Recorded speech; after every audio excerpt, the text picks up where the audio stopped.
Two, one, and we're live! Hello, and welcome back to the Invictus stream. My name, as always, is Mr. Harlan Guthrie, and I am here with my elated friend, Christopher. So happy to be here! My junior friend, Justin. That's not junior. My horny friend, Michael. Oh, you're looking I like gave the rips the rips in your sleeves there. Oh my god! I should have got horny. Right now. Me too! I think that's why you're looking. It made me think of that. And we are here with Dragon Age Part 2, Game 6! If this were a World Series, this would be the game to beat. So I want you all to be turning off your baseball stations and watching us. Now, we know that there's a lot of viewers that might not be here tonight because it is, of course, tomorrow, American Thanksgiving. Do they call it American Thanksgiving in America? Or do they just call it Thanksgiving? No, we call it American Thanksgiving because we're Russian. Damn. I mean, shh. We gave away our secrets. That's the worst Russian. We gave away our secrets. I did Russian in one campaign, so I can do it just for sure. It spurts, and I got to listen to the audio for 10 minutes beforehand. It's American Thanksgiving tomorrow. So happy Thanksgiving to our American viewers. As you might know, longtime viewers, we're not American. You might also know that because we called it American Thanksgiving and not our Thanksgiving. We are Canadian. The real Thanksgiving was like a month ago. So that's when all the fun stuff happened. So happy Thanksgiving to you guys tomorrow, and to anyone watching tonight on Thanksgiving Eve, thanks for hanging out with us. As I mentioned, this is, of course, Dragon Age 2 Part 6, but more importantly, it is an 18-plus show. Why is it an 18-plus show, Chris? Because there's 18-plus material related to this. Like Shemlin. Shemlin and Huckleberry. Huckleberry Shemlin? Yeah. There's a lot of bad news bears going on with this. And I think it's important.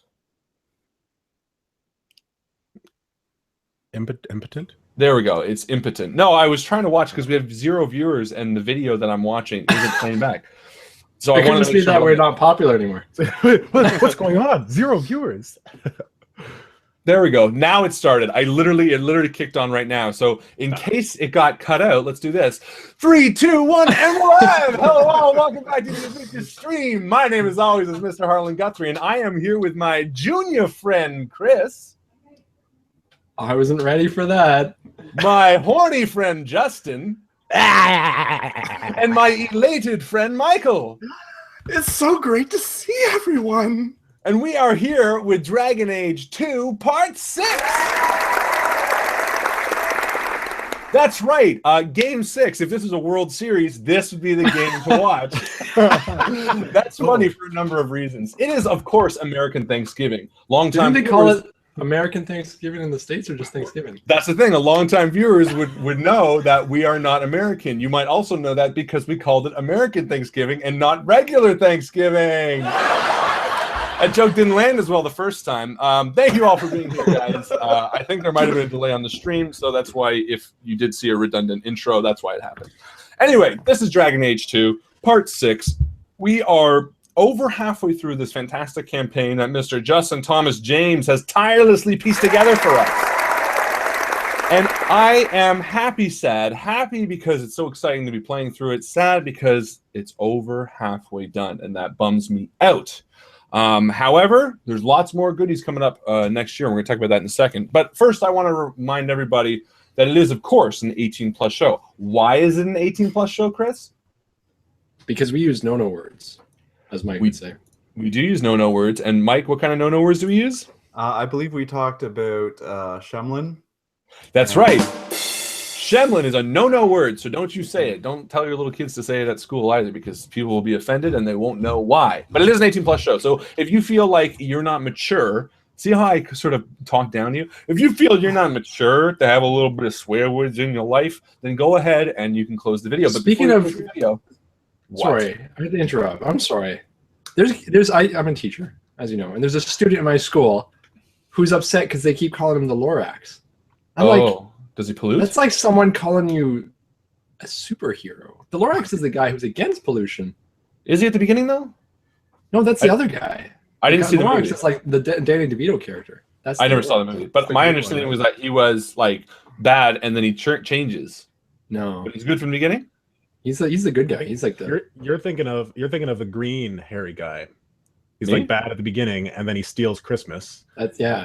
And he has a His heart grows 3 sizes. Oh, the Oompa Loompa. The Oompa Loompa. That's right. a thought. Willy Wonka and the Grinch who ate Christmas. Good.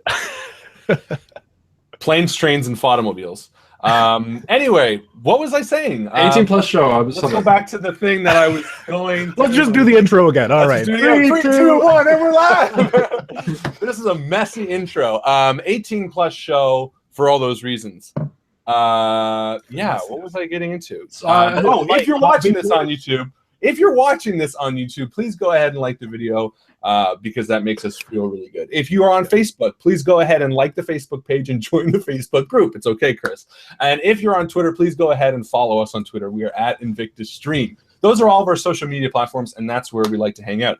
If you're watching this or have seen other of our videos and you really like us, please share the video with your friends. And I ask that because we don't like to advertise on the stream with ad revenue and shit like that. So we just ask that you share, and that's about as much as we're gonna ask. And if you're watching, make sure you like it. I have 8 likes and 10 people watching. 2 people didn't like, and I know who it is. Oh, I didn't like. That's the part. That's that was one one of them. That was the main one, in fact, Justin. No, but go ahead and like the video. If you're a part of the Facebook group, you know that we reward XP to you guys so that you can spend it and alter the way we play the game. One of the ways we like to give away XP is by doing the mid-game post. The mid-game post is going to be coming up mid-game, that's right. And that's when we stop the action, we jump to the Facebook group, we do a post, and the first, second, and third people to answer the little question we have or respond with the correct phrase are going to win XP, as well as the 20th. So watch out for that. The other way that we like to reward people for watching is with the most valuable post. The most valuable post is the post of the week that we select amongst all the others that we thought was the best of the best. And to reward this week's MVP, I throw it to my very sexy friend, Mr. Michael Barber. Michael. Thank you very much, Mr. Harlan Guthrie. This week, once again, like I say it every week, we had a lot of great posts, and we really did, from people talking about their first game experiences, talking about things I've seen online, and people just posting things that are just silly to make us giggle. And it's easy to do because we giggle. I like giggling. Anyway, come right to the chase this week. This week's MVP is going to go to one of the Invictus unsung heroes that puts a lot of time and effort into helping us build the great community that we have. He posted, we're going to do this a lot. Just put a post on one of the games they just played on our community stream, which is where if you guys want to join the Facebook group, join other people playing the games, this is where you do it, the Invictus community stream. So this week's MVP is going to go to Mr. Chris Lawrence. Mr. Chris Lawrence. Yes, Chris Lawrence is our community manager / community stream runner / best friend in the world. He works tirelessly, as Michael had pointed out, at connecting you guys with the games that you want to play as well as with us. So huge thank you to Chris, not just for his awesome post of the game that was run a couple weeks ago, but also of everything he does for the stream. So thank you, Chris. And a sincere apology to Chris, too, for 2 reasons. Because right now he has the flu. And also because... we gave it to him. I gave it to him. No, but also because he asked me to play Overwatch with him. And I tried it, and I didn't like it that much. And I think he was hoping it was going to be one of these wiener touches. But it wasn't, unfortunately. It was just it was a regular wiener lock. And we had to leave it at that. But sorry, Chris. Love you lots. Thank you so much for what you do, buddy. Lots of applause today. Should be a Hallmark card for that. Yeah, wiener lock? Sorry, it wasn't a wiener touch. It was just a wiener lock. Lock your wiener with your best friend this holiday, Hallmark. Let's make an ad for it. I'm down. Ladies and gentlemen, throughout the week, I have been posting little uncommentable posts leading to something very big and something very glorious. And much like when we first introduced our games, we are starting next year with another 10-part series. And we want to get everybody sort of familiar with it and build up a little bit of hype and things like that. And in no way to take away any of the light from Justin's fantastic Dragon Age campaign. That is not the goal. However, I do want to announce a really, really fun special thing that we're doing this Friday. This Friday at 9 o'clock, a lot of you viewers might know that I do spooky game night streams. Every Friday, not every Friday, most Fridays at 9 o'clock, we get together and we kind of chat and we scream and we play a bunch of spooky games. Well, this Friday night, we have a very special treat. It's going to be a twofer. First and foremost, second. First and foremost, we're going to do this. The new trailer, the premiere of the trailer for the next 10-part series we're going to be running starting January 4th is going to premiere live at 9 o'clock. You guys are going to watch it with me. We're going to watch it together, maybe twice. Who knows? So you're going to find out what system we're playing. You're going to find out a little bit about what's going on, and it's going to be a lot of fun. I'm really excited for it. So that's first and foremost. And that's going to be at 9 o'clock. So there's currently a poll that the lovely Aussie Matt McHale did on the stream. Find it and vote for what you think the stream is running next. There's a bunch of RPGs there. Vote for what you think. If you're right, you're going to get 2 XP to spend in the last game of the year, which is the big XP blowout. So go ahead and vote because we always like to see how close you guys are. I will say you should add a few more options. It is a legit system. It's not a Harlan homebrew. It's not anything like that. I will say I'm running it because there's no point in lying. Yeah. You guys have guessed it right already, but just add a few more options. Just add a few more options. Yeah. Well, I mean, I gotta. Anyway, so go ahead and vote. That's the first thing that's going to happen. 9 o'clock. We're going to start off with the new trailer and all that kind of stuff. The second thing, what I'm more excited about, is we're going to do spooky games this Friday night, but it's not going to be just me, and it's not going to be just you guys. We are going to be doing spooky game night with my very best friend, Chris, and my other very best friend, Justin. That's right. This spooky game night, this Friday at 9 o'clock, is going to be Chris, Justin, and myself playing with you guys through a spooky game night stream. And we are going to be drunk, and we are going to be chatty. And I'm thinking right now that I'll do a video too, because I can do picture-in-picture where we'll be showing the three of us and playing. We don't need to show me. I know, but no, I want to see you. I don't want people to see me cry. I want people to. Scream. Well, I want to see it. I think it'd be really funny because Chris does get scared, legitimately scared, and Justin's in the middle actually. Like people think that I get scared during the spooky game nights. Between the three of us, I think we'll all admit that when it comes to horror stuff, I'm usually the easiest with it. Yeah. And if I get a little scared, Justin's about in the middle because I have seen you get scared a few times. Oh yeah. And Chris is like the best because he just gets so into it. so that's right. This Friday night, 9 o'clock, the premiere of the trailer of the next stream we're going to do. So you guys want to check that out, even if you want to check that out and leave. And there's a two-for reason that I'm doing it streamed like that. You might not be able to watch it because there might be copyright issues. So if you want to watch it Friday at 9, and then right into spooky game night with the three best friends that anyone ever had right here on the couch. I'm going to pull the couch over here. We'll be comfortable drinking beers and having a lot of blast. Michael will be there in spirit. We love him so much. He has, unfortunately, a appointment. An inability to be in the same room with the other three and be comfortable. Well, with the amount of farts going on, it's going to be pretty. It's going to be too spooky for him. And the wandering hands kind of. Well, that's part of the reason I show up in the first place. Because I don't wander enough. Fair enough. So anyway, make sure you check that out. But in going to the trailer, tomorrow I'm going to be posting something, a little riddle, the final piece of the puzzle for the trailer. I'll tell you this, tomorrow's little riddle that I've been posting, it is solvable. If you can figure it out, you can watch the trailer before we actually show it Friday. You can find a link within it, you can figure it out, and you're done. You can even watch it before, and you can kind of get the jump on everybody. You can get some XP by guessing correctly.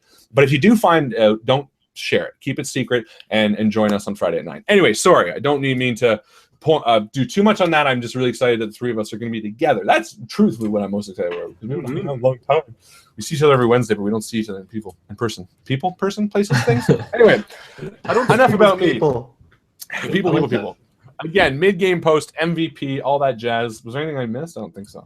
Yeah, you know what? I just gotta say, just before we get into this, ever since like the first introduction we had to the game, where you said I was the horny one, I keep thinking like looking for that hole in your shirt to do like a little nip slip. Ooh, this one? Yeah, I mean, My nipple's pretty low. It's a long way to go. A long way to go.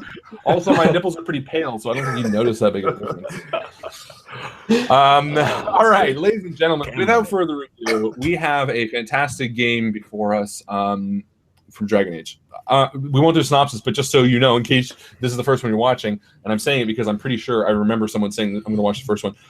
We just came into a little area. Unless, are you doing a synopsis, Justin? Nope. Okay, we came into an area, and there's like an iron/steel golem that just came to life. Now, I'm saying that because we're going to jump right into combat, and if you want to watch the last episode, you're not going to know what the fuck's going on. So that's enough out of me. Ladies and gentlemen, Mr. Justin James to take it away. Dragon Age 2 Part 6.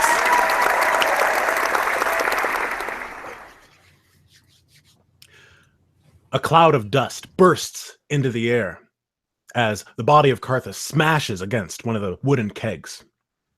And as you hear him groaning, his metal clinking as he pushes himself off the ground, your attention shifts back to the massive steel golem, its fists glowing with a pale gray light.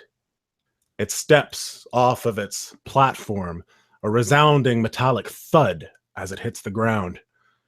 And it takes one step towards Penth and lets out an ear-shattering, piercing horn sound. And it stands before you, intimidating, ready for combat. Everybody roll initiative. Oh, shit. Bum, bum, bum. Well, I'm not doing this right.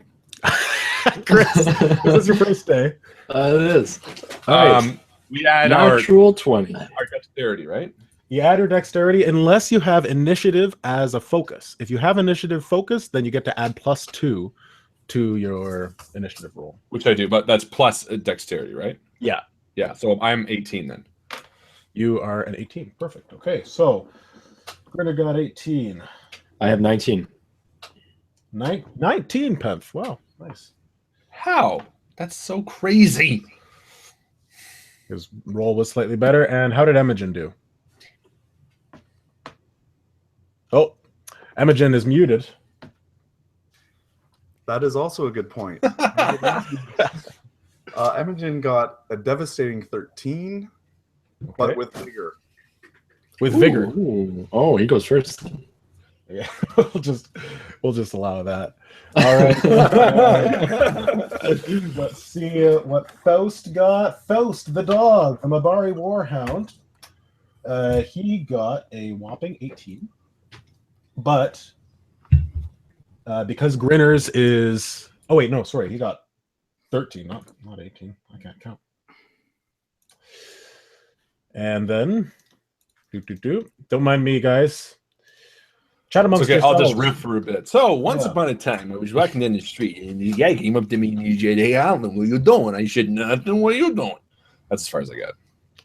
Very cool. Mm. Well, I can tell you right now off the bat, Imogen is a little hesitant, and the duality within himself, the demon is also a little hesitant, because both of us know that nothing we have arcane-wise is able to defeat such a creature.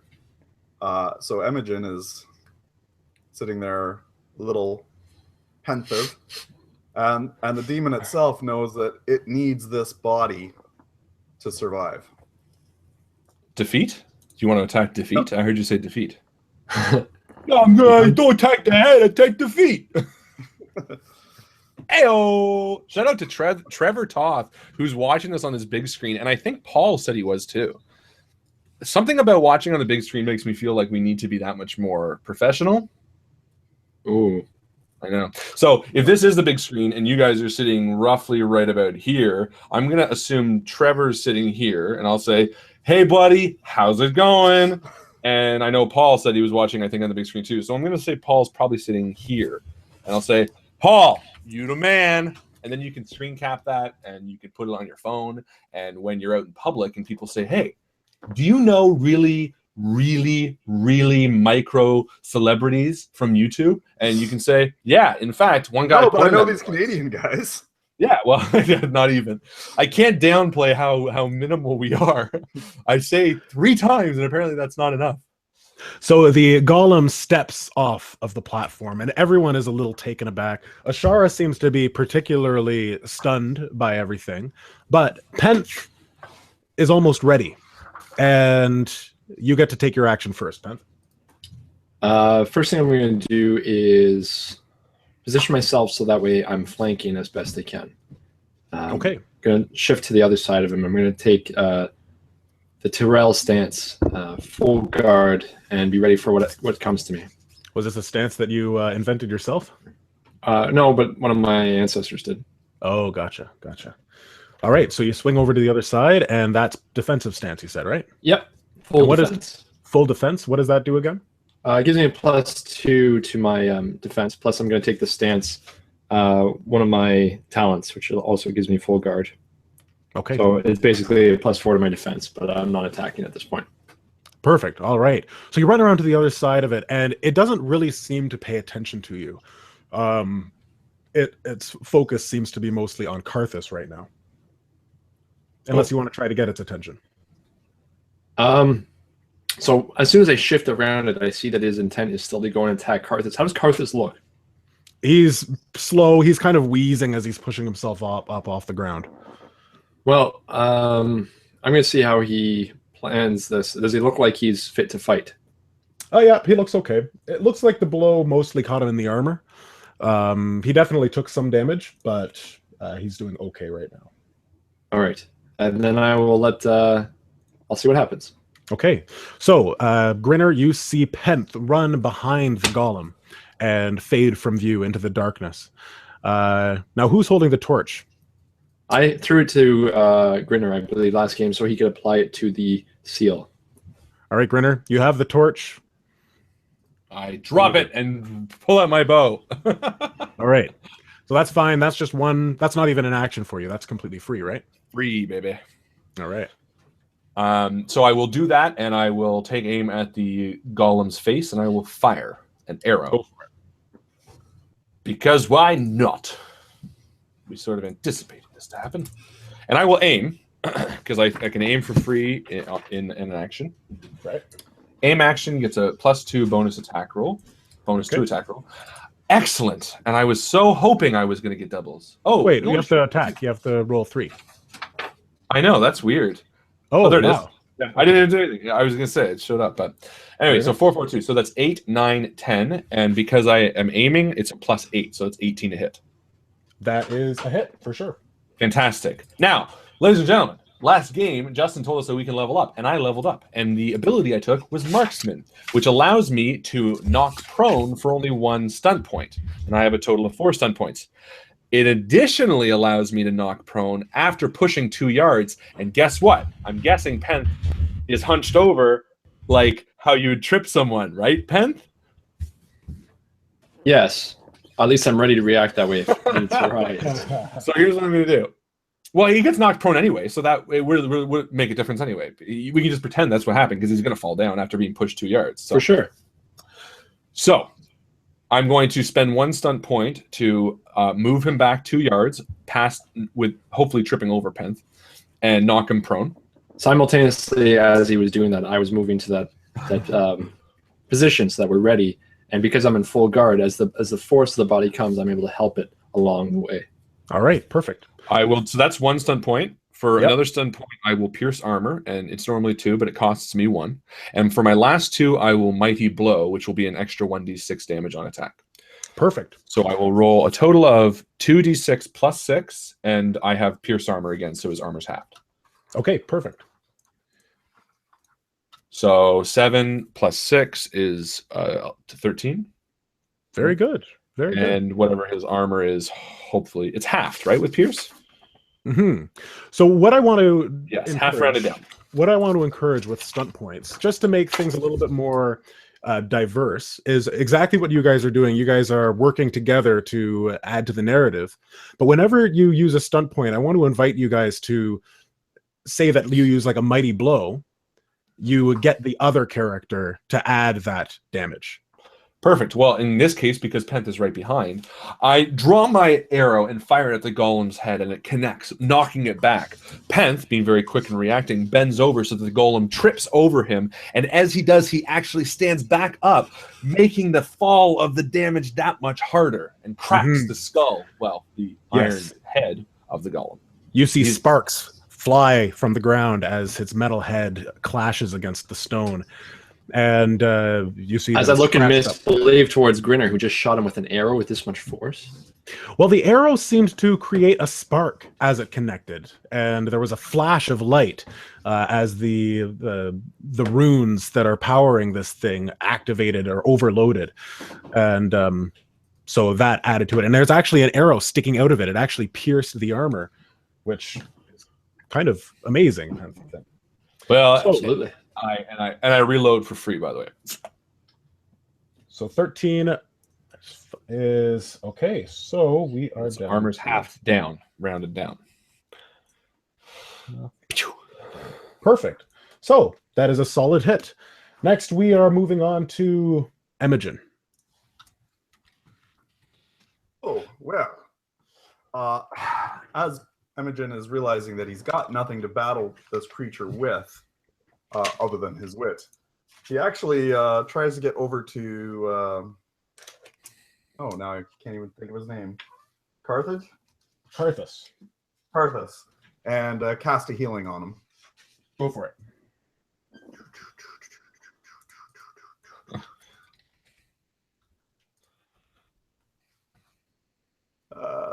There we go. And let's see here. What do I need for healing? So with healing, test is none. Target number is 10. Yeah. So that would do it. That hits. Yeah, +5, right, for your magic. That is correct. Okay. So just barely. All right. So how much does he heal?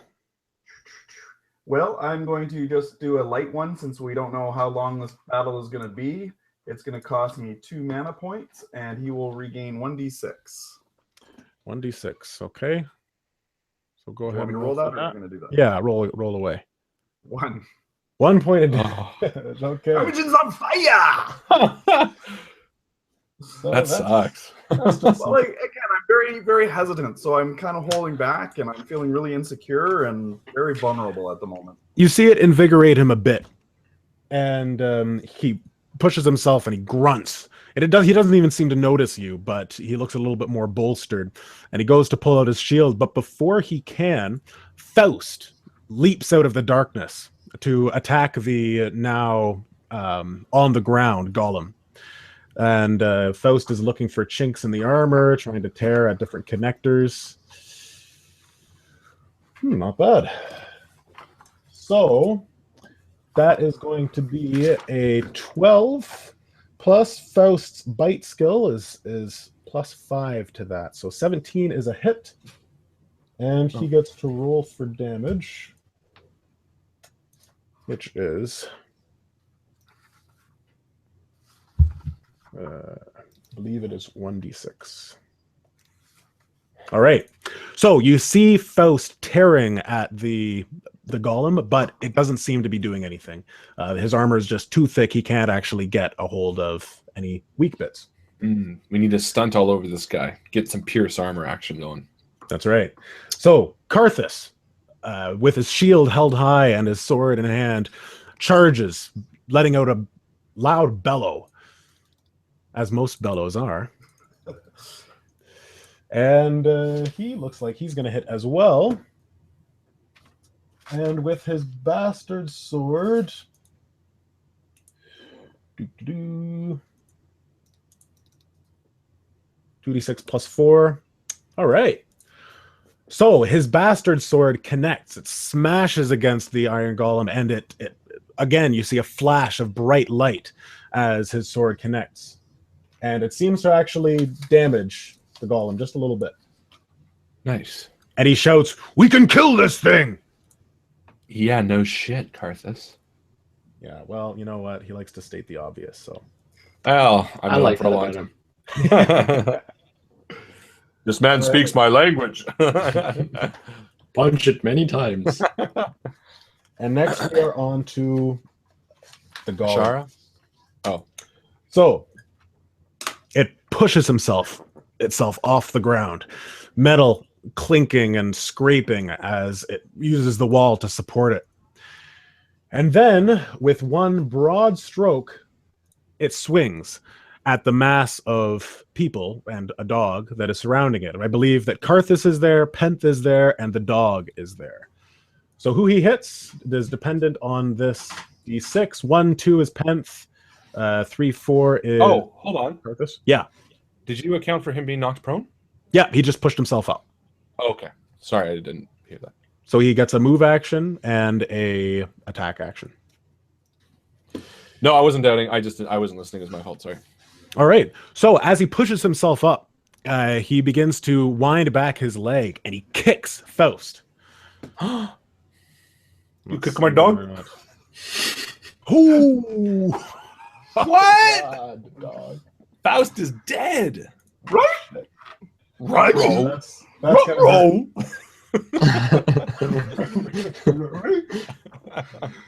okay. So that'll be interesting. Take 1d for penetrating damage. Okay. So he is going to use. He's going to do 2d6 damage. Oof. So 9. Don't worry. Faust is known for having so much armor. Yeah, as a dog. Yeah, none of that. So that I feel like maybe this is subconsciously why I never connected with Faust, because I knew he wasn't going to be long for this world. Oh my god.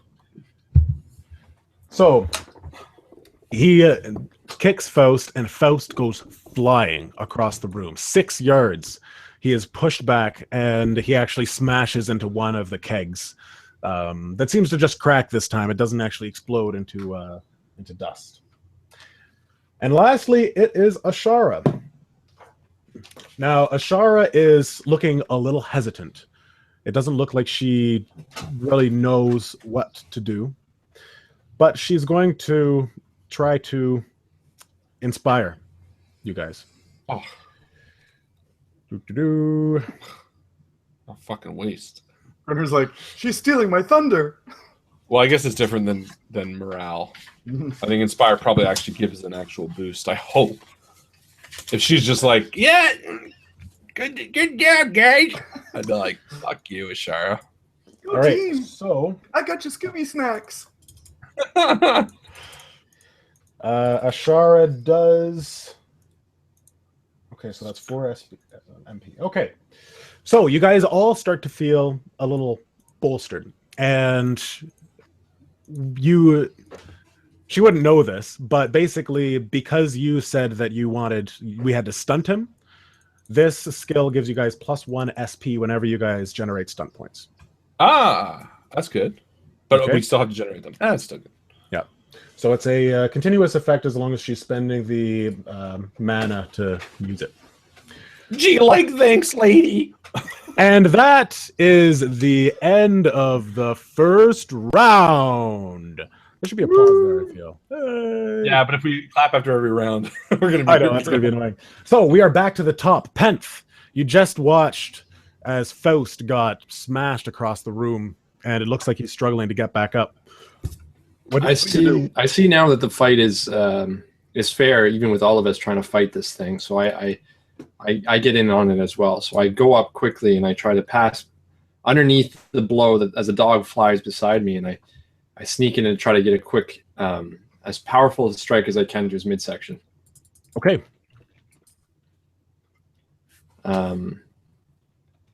So with 14. That's a hit.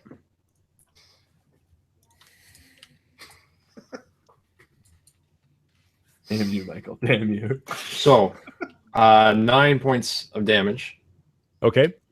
So I look for an opening, but his armor is too solid, and I hit his armor squarely, and I see if he shifts, and he just moves the littlest bit, and he seems to come back as if nothing hit him.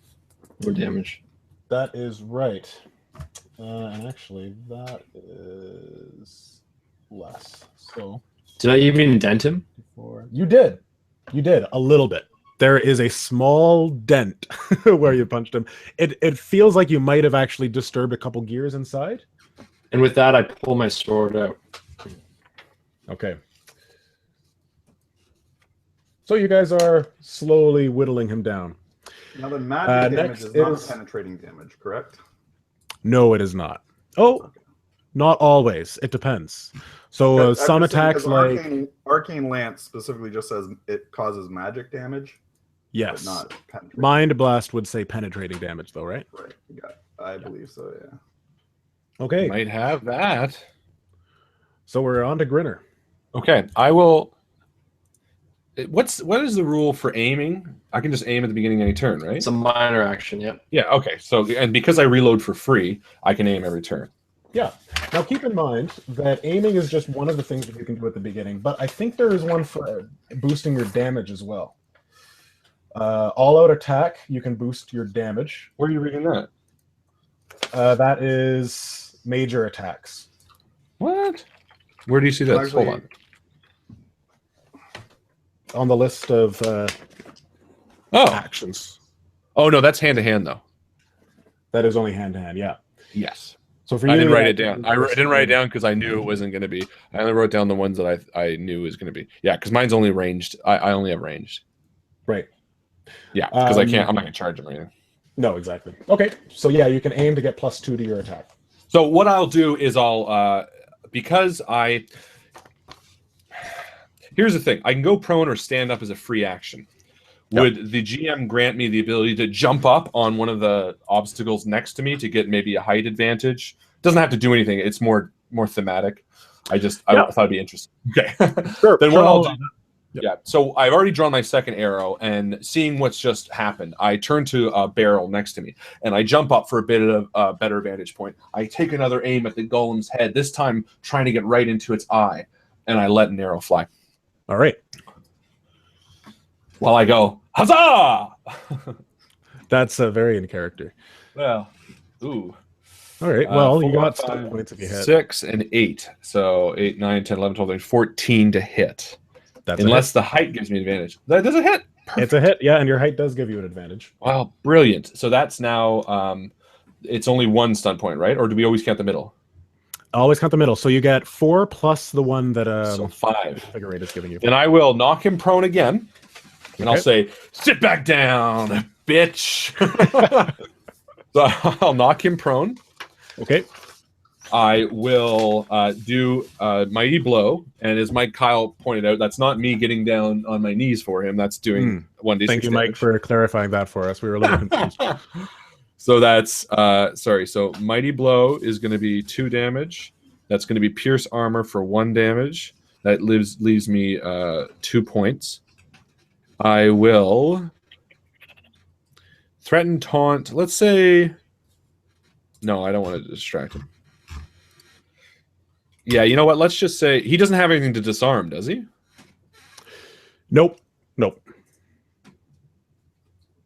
Yeah, no. Okay, then what I will do is I will. What did I do last time?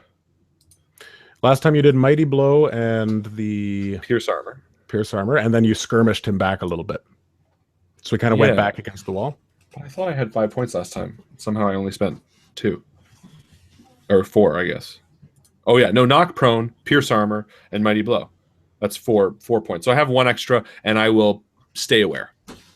Okay. You take a moment to make sure you're mindful of everything that's happening around you. Take a TN perception test. Do you know what stay aware is? Someone read it for me. Yeah, that's perfect actually. So you get Okay. you can just do a perception check to make sure that you don't have another golem coming on you guys. Oh, brilliant. So should I do that now or do damage first? Do damage first, and then Okay. we'll do the perception after. So damage, because I got Mighty Blow, it's going to be 2d6 plus 6. Again, this is pierced, so it's halved. And again, I'm knocking him prone. All right. Oh, and melee attacks against him are +1. So Karthus goes after, so he might get an advantage if he gets him while he's down. Okay. So 4, that's 10, 11 damage. And again, it's halved armor. 11 damage, half armor. Okay, rounded down, you said? Or rounded up? Yes, rounded. Down. You round down your armor. Yeah. Okay. So that would be. What do you say it was? 11 damage, and then. God damn it! So It just closed. Just closed, and then it just fucking. Give me a second. All right. So that is a substantial hit. So your arrow connects right in the eye, and again, there's a spark of light as this golem reels back, and it lets out another one of these metallic grinding sounds that sound like industrial, like that you don't know what that is really, but like gears grinding against each other, but it almost sounds animalistic as well. And as it hits the ground, I can feel the vibrations in the earth in my own knees, just the weight of this thing. Yeah, it is massive, and definitely resounds everything as it crashes into the ground. And now do your perception check, Grinner. Right, so it's just plus my regular perception, right? So that would be a total of 3 plus 7, 8, 9, 10, 11, 12 to perception. 12 to perception. So the only things really in the room, you notice that Faust isn't doing too well. He's kind of limping as he's trying to push himself back up. You see the door is still well illuminated by the torch that you dropped in front of it. Still completely closed. And that's it. That's all you see that really stands out to you with 12. Okay. All right. I mentioned to Penth too, as my arrow fires out and he again gets knocked prone, and I see that it lands a palpable hit. Again, I take a perception of the room and I glance again at the door and how we touch the fire to fire and how we touch the wind to wind or whatever the hell the other one was. And I remember his gauntlets, and I kind of make eyes with Penth towards the door, like a concerned look, like trying to formulate an idea. Does Penth pick up what I'm putting down? I don't know. Does Penth? I believe so, but we'll have to wait till Penth's turn to find out. I think I know what you're saying, Grinner. I look at Grinner and kind of have an understanding as I look to the door and back at him. Yeah. And I'm ready for my next action. I figured it was more Penth's idea. Perfect. Okay, now we're on to Imogen. Okay, so Imogen has a plan, something he can do. However, he doesn't want to take everyone out with him. So changing tactics, he goes to Faust, seeing that Faust was injured badly, and starts to move towards Faust, and then realizes that Faust may not let Imogen near him. Okay, so you approach Faust. I approach cautiously, yes, going, "Hey, buddy, I'm going to help. Please, let me help you, Faust." Okay, go ahead and do a persuasion check. You're going to get a +2. So this would be communication. Mm-hmm. All right, so I got a 12, 14. 14, okay, and then +2. That is with the +2, yeah. That is with the +2. Okay, so he looks hesitant, but you see fear in his eyes that you don't think is from you. You think that he would rather have you heal him than stay away from him. And so that is what I'm going to do. And so I made the test Target easily. number. Okay. Target number, and I'm actually going to, he looked like he was pretty badly damaged, so I would go all out. Okay. And I will use 4 points of mana Okay. against straining because I'm in leather armor. Okay. And he would heal 3d6 damage. Nice. Woo! What? Whoa! Whoa! The devil! The devil! Somebody take a picture. That's That's like 320s almost, but not as really cool. good. Yeah, actually, I guess the odds are better. Roughly 1/3 is cool. So now, because you got stunt points, Yeah. you got 7 stunt points there. You can do a magical stunt. Yeah, I can. I'm just so unprepared. While he's thinking of that, one really cool, fun role-playing fact is that on the opposite side of every die, it always adds to 7. Yes, it does. Yes, and a standard D6 adds to 21. What? Or like the total amount? Yeah, if you add all the sides, it he's Oh. 21. The only reason I know that is because it was on the radio the other day. They were asking these general questions, and someone was like, "What's the total of a D6?" And I was like, "Ha! I use dice all the time." Oh, and then I didn't know. And the guy was like, 21. I'm like, how the fuck did he know that so quick? Cool. All right, so let's see. Is Sorry, no one your else has been information hit, was interesting more. Karthus, correct? What's that? Sorry. No one else has been hit but Karthus, correct? Other than the dog, no. Okay, so I'm going to... Is he within 6 yards? Yes, he is. All right, I'm going to have it affect him as well, and I will take 4 points.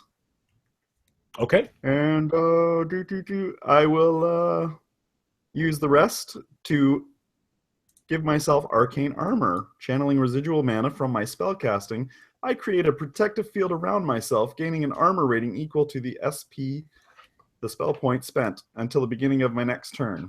Wow. So Are you going to give it to you or to Faust? it has to be on me, it says. Oh, It I says see. around me specifically. Gotcha. So Okay. I guess I would do my armor rating, correct. Okay. So how much did Okay. Karthus get back? The same amount. The same amount. Hang That's on. The spell insane. affects only one target. You can have it affect 2 so long as it... Yeah. There's no additional mana cost. So yeah, he gets the same amount. Wow. That's pretty amazing. All right. So now you have a shield around you. And Oh, what do we see? Because like Penth and I would be like, because if this is like a 666 where he fully heals Faust and Karthus, I want to know what I see, Mike. I'll be like ducking for cover when I see like Yeah, I would be it like worried. raises off the ground.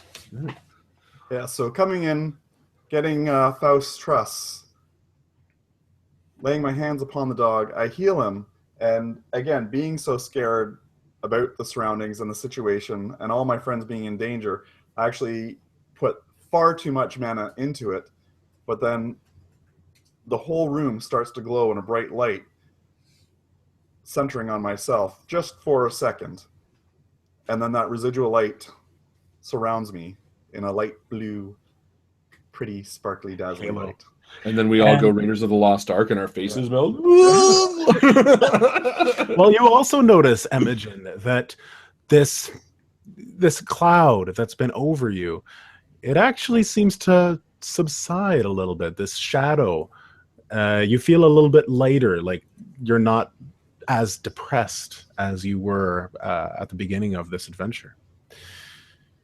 So Well, that's a new feeling, and I don't know what to do with it. I feel less angsty. feeling invigorated and bolstered, Faust leaps back into the air and charges toward the beast, the golem. And he tries to hit it again. Boom, ba-doo. And he gets a hit.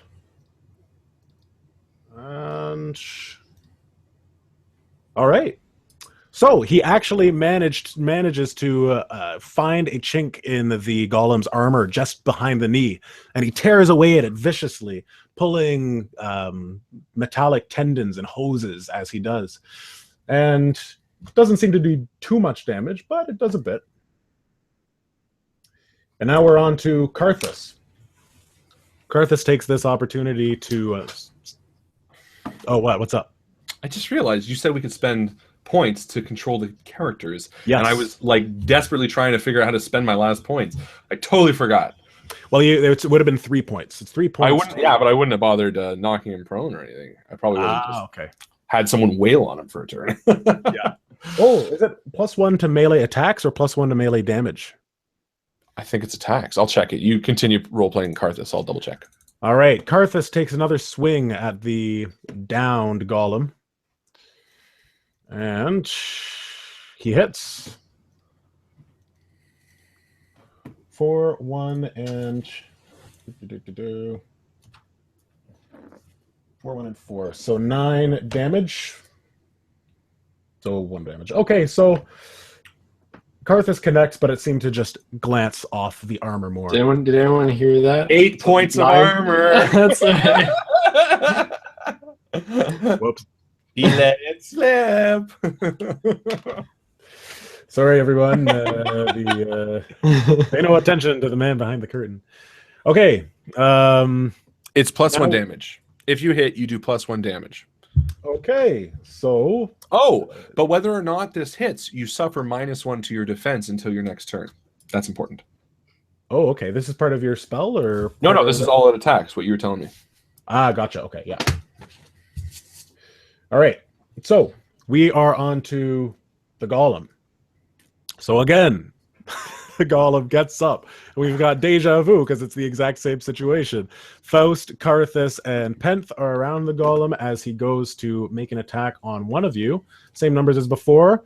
He's going for Penth. So what is your defense right now, Penth? My defense is only 13. There's only 13. Because I'm not taking any defensive stance because I took my sword out last time. Right. Okay. So you take, or you might get hit. Let's see, 7. You are hit. Wow. And Hit me right into the beacon. Yeah. So what he's gonna do is you see his fists begin to glow a little bit more, and before you have time to react, actually he punches once and you duck underneath, but that wasn't the main punch. He comes around with another one, cleverer than you were anticipating, and it connects with you, and you feel this pulse on top of the actual punch itself, this added energy that sends you flying back into the air. Now you do manage to catch your feet and you don't tumble over, but you're back a little bit further, and you take 1, 2, 3. Well, that's not bad. 15 points of damage minus your armor. Okay. And now we are on to Ashara. So Ashara is going to spend 1 mana point to maintain your Invigorate. And she's also going to... You create... Okay. Yeah. She's going to shoot at it with her Arcane Lance. Just a standard attack. Boom, ba-doo, doo-doo-doo. She hits, and it seems to deflect off of the armor and doesn't really do anything. And she curses as we're back to the top of the order. Did you want to say something, Harlan? Yes, I do. Okay. I just realized something. When a melee attacker is outnumbered 3-1, we get +2 to our attack rolls. That's right. And we're actually 6-1. I don't think it stacks beyond, though. It just did. Sorry, guys. So that's 4. No, but I think Karthus missed one, and I think didn't Penth miss one? No, they connected, but they just didn't do any damage because of the armor. Okay, so we haven't missed any yet. No, not yet. Okay, good. Yeah, you guys have been getting tons of bonuses, actually. There's that. There's for him being prone as well. You got bonuses, but Okay. no sense calculating it if it hits anyway. So anyways, we're back to the top. Penth, you've just been punched back, and your chest is sore from the hit. But as I slide on my feet, I start to feel flush in the face as I start to become angry. Pulling out my sword, I see that as he overextended, he took a step forward, and I jump off his leg, off the barrel beside him, and do thrust into the opening behind his neck to try to attack there. So I'm going all out, though. Okay, so you're doing the all-out attack? Yeah. Now I can't aim and do all-out attack, right? Yeah, you can do that. Okay. Oh, but you... Yeah, Oh, but you can't move then. Yeah, I can't move then. That's the only thing. Okay. Well, You can then charge. I choose to move instead. You can I like charge that. him. No, I like jumping off his leg and off the barrel beside. Okay. So if I add +4 from before, I have 19. That's a hit.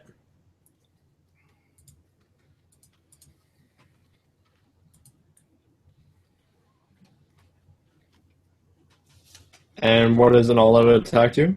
+1? All-out attack does +1. Okay, so 3. But -1 to your defense until your next turn. 9 damage. 9 damage. All right. No pierce armor or anything like that, right? Nope. So describe it again. So I jump off his thigh onto the nearest wine barrel off the wall and try to plunge towards his neck. But unfortunately, it's just a glancing blow. And I can see I caught a little wire that was sticking out, like a little tube. I can see oil leak out, but not enough that I can slow him down. You can see his head twitch, but to slow him down. Perfect. Grinner. All right. Is it possible for me? I know there's a fray between me, but is it possible right now to get to the fire golem that was sort of dismantled by the door? Yep, that is possible. Oh, it is possible. Yep. Perfect. Thanks, Justin. Oh. Okay. Well, I guess I'll do that then, man. So, based on a suggestion that William suggested, I guess I will try for that. I'll go to the fire golem and I will pick up a piece of the fire golem and see if I can attach it to my arrow. So before you're able to get to the fire golem, you take a step towards it and you see the hand begin to glow. And you're moving towards it, curious, when flames erupt from the hand that is lying on the ground towards you. Okay. So I can't go to the fire golem. Yeah. Okay. Did I waste my turn? That's just a move action. Good. Okay, then I will fire at the golem. Good suggestion, William. Sorry, buddy. So I will fire at the golem in the eye socket again. Oh, okay. Yeah, the fire golem can't move anywhere, but it looks like it is actually activated. Yes. You guys did see before that it was glowing a reddish orange color. Yeah. It didn't attack you then, but now it's attacking you. Yeah. So I guess, and it makes sense because activating the rune stones brought it back to life the same way that when we were trying to activate brought this thing back to life. That's no problem, William. Don't worry about it, buddy. I mean, it was a good idea. And William was suggesting that I could somehow attach it to an arrow and fire the golem. Unfortunately, I can't get to it just yet. Anyway, so I will just fire at the guy normally, and I will. I guess I spent my aim action on the minor on the movement, so unfortunately I can't aim. But we'll try the 3. Normally, 5, 6, 7, 8, 9. Right? Plus 6 is 15. Yep, you hit. And you've got the 3 stun points. Right. Okay. So I could use Karthus to attack or something like that. Or is he a wall? Yep, you could do that. But let me think. Karthus, well, I guess I could know. How much damage does his weapon do? Karthus' weapon, it does 2d6 plus 4. 2d6 plus 4. Mm-hmm. And I would still do normal damage, right? So because I would take my attack and then as a stunt let him attack. That's right. So it makes sense for me to use those stun points on him because I could spend them to add another d6, but I could get 2 d6 if I attack with him. So that's what I'll do. I will roll normal damage now. Okay. And I will, which is just 1d6 plus 6, which that's good. That's 12. Very nice. Better than most of my other attacks. Oh, but it's not piercing. You know what? Oh man, it's so important to pierce. Because what's that? That's 12, 8, 9, 10, 11, 12. That's 4 damage. Versus if I did pierce, that would half it. That'd be 4. Now, the other thing is if Karthus does get doubles. 12, that'd be 8 damage. If Karthus does get doubles, then he does get the stunt point off of that. Yeah. Yeah, I guess I will do that then. How many stun points do I have? 2? 3. So I rolled a 2, but I have 1 from Ashara. Exactly. Okay. You know what? Okay, I'll do 4 damage to him now, so I will still use it for Karthus, because even if Karthus stunts, the pierce damage will hopefully be better. And what do you say to him? So I will take the shot as it hits into the golem's head, and the golem doesn't knock over, but he kind of stirs back a bit as I see him going from the Karthus. And while I think I could maybe do another shot, I say, Karthus now! Lop off his head. All right. So he swings and he hits. He didn't get the doubles, but he does a decent amount of damage.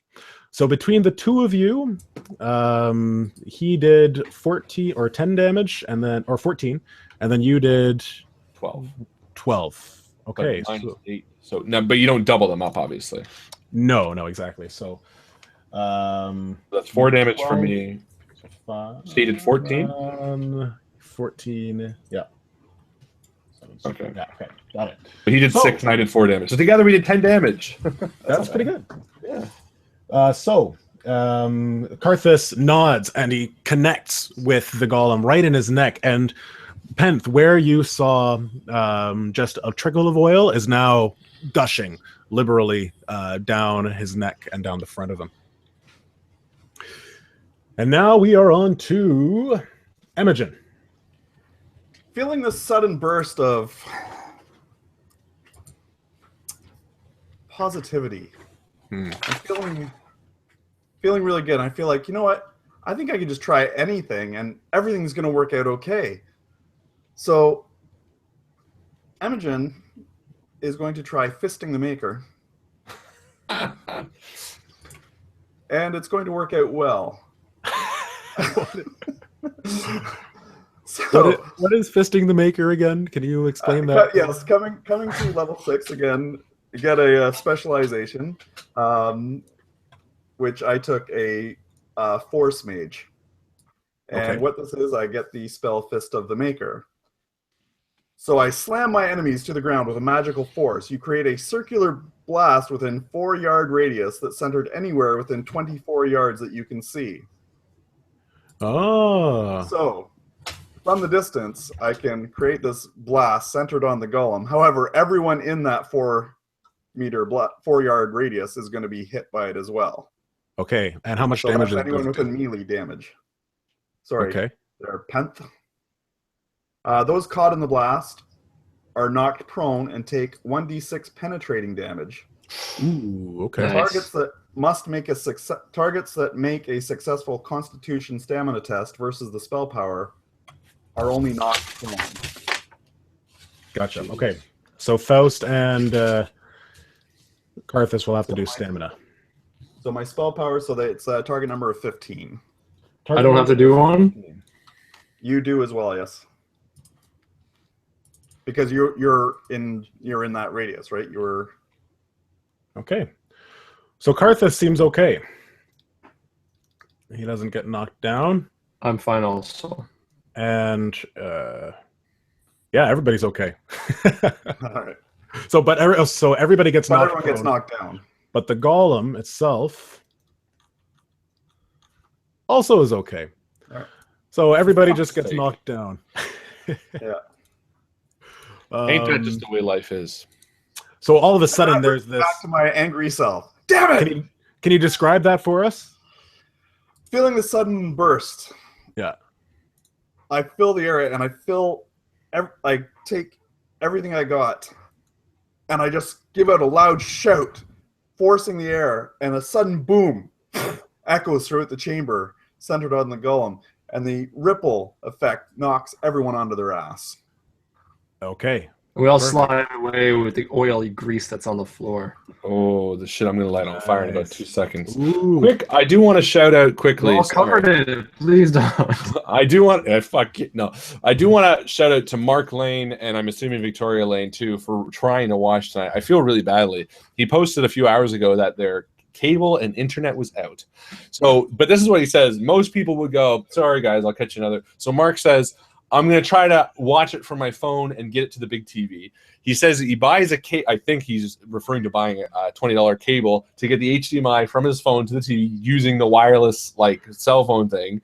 He's watching it. His internet's still out. And then he's like, sorry, it's cutting out so much. The guy still watched an hour of the game from his TV. Oh. I got to give a huge credit to Mark. And again, I'm assuming Victoria. Yeah, no, for sure. Definitely. That's awesome, I gotta say. And to everybody watching tonight's game on the big TV and stuff like that, thank you so much. It's very cool. It makes us feel very cool. But dedication like that is awesome. It makes me feel badly. I'm like, oh man, I wish we could send you the file, but obviously it would be live then. But anyway, sorry, had to do a shout out. So Mark, when you're watching this, hopefully watching it when it's post, thank you, buddy. Appreciate that. Huge shout out to you and Victoria. Sorry, continue. Didn't mean to disrupt too much. Thank you, Harlan. Okay, so we're going to jump to Faust. He is slick with oil now that's spouting from above. And he's going to lunge again. And he is going to... he's going to trip it.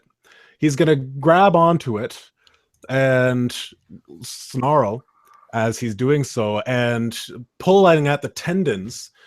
The beast is probably going to fall down, but I'm going to roll for damage. So he does knock prone, and he's going to do the other one, pierce armor. Okay. So he takes 1d6 plus 3, or so yeah, so 5, 8 damage halved, so 3, so 5.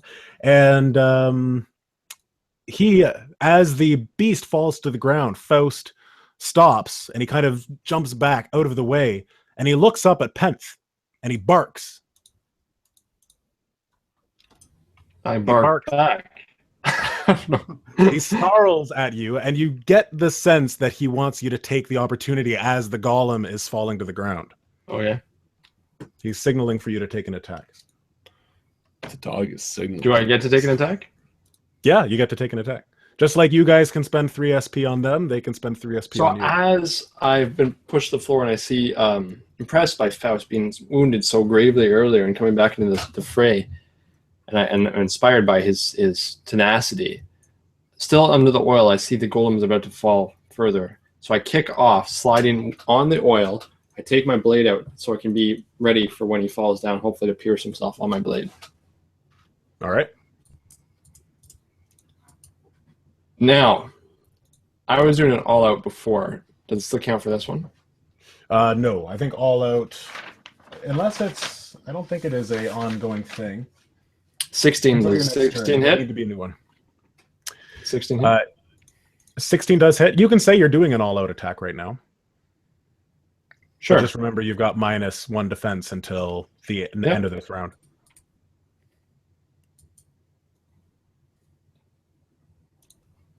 $12 damage. 12 damage. Okay. So your sword sinks into the back of the golem as it begins to fall onto it. And you said 12, right? Yep. So 4. Kind of. All right. And it doesn't go down all the way, and the weight of it feels like it's actually bending the sword. And you pull your hand out just in time as the golem collapses all the way and again begins to push itself up. But it is jerking in its movements. And again, you hear this loud, grinding, piercing cry that almost shatters your eardrums. It's so loud. All right, next we have Karthus. Karthus is going to swing. Oops, too many. And he's going to hit. All right, 4, and 12. So he takes. So with this opportunity, Karthus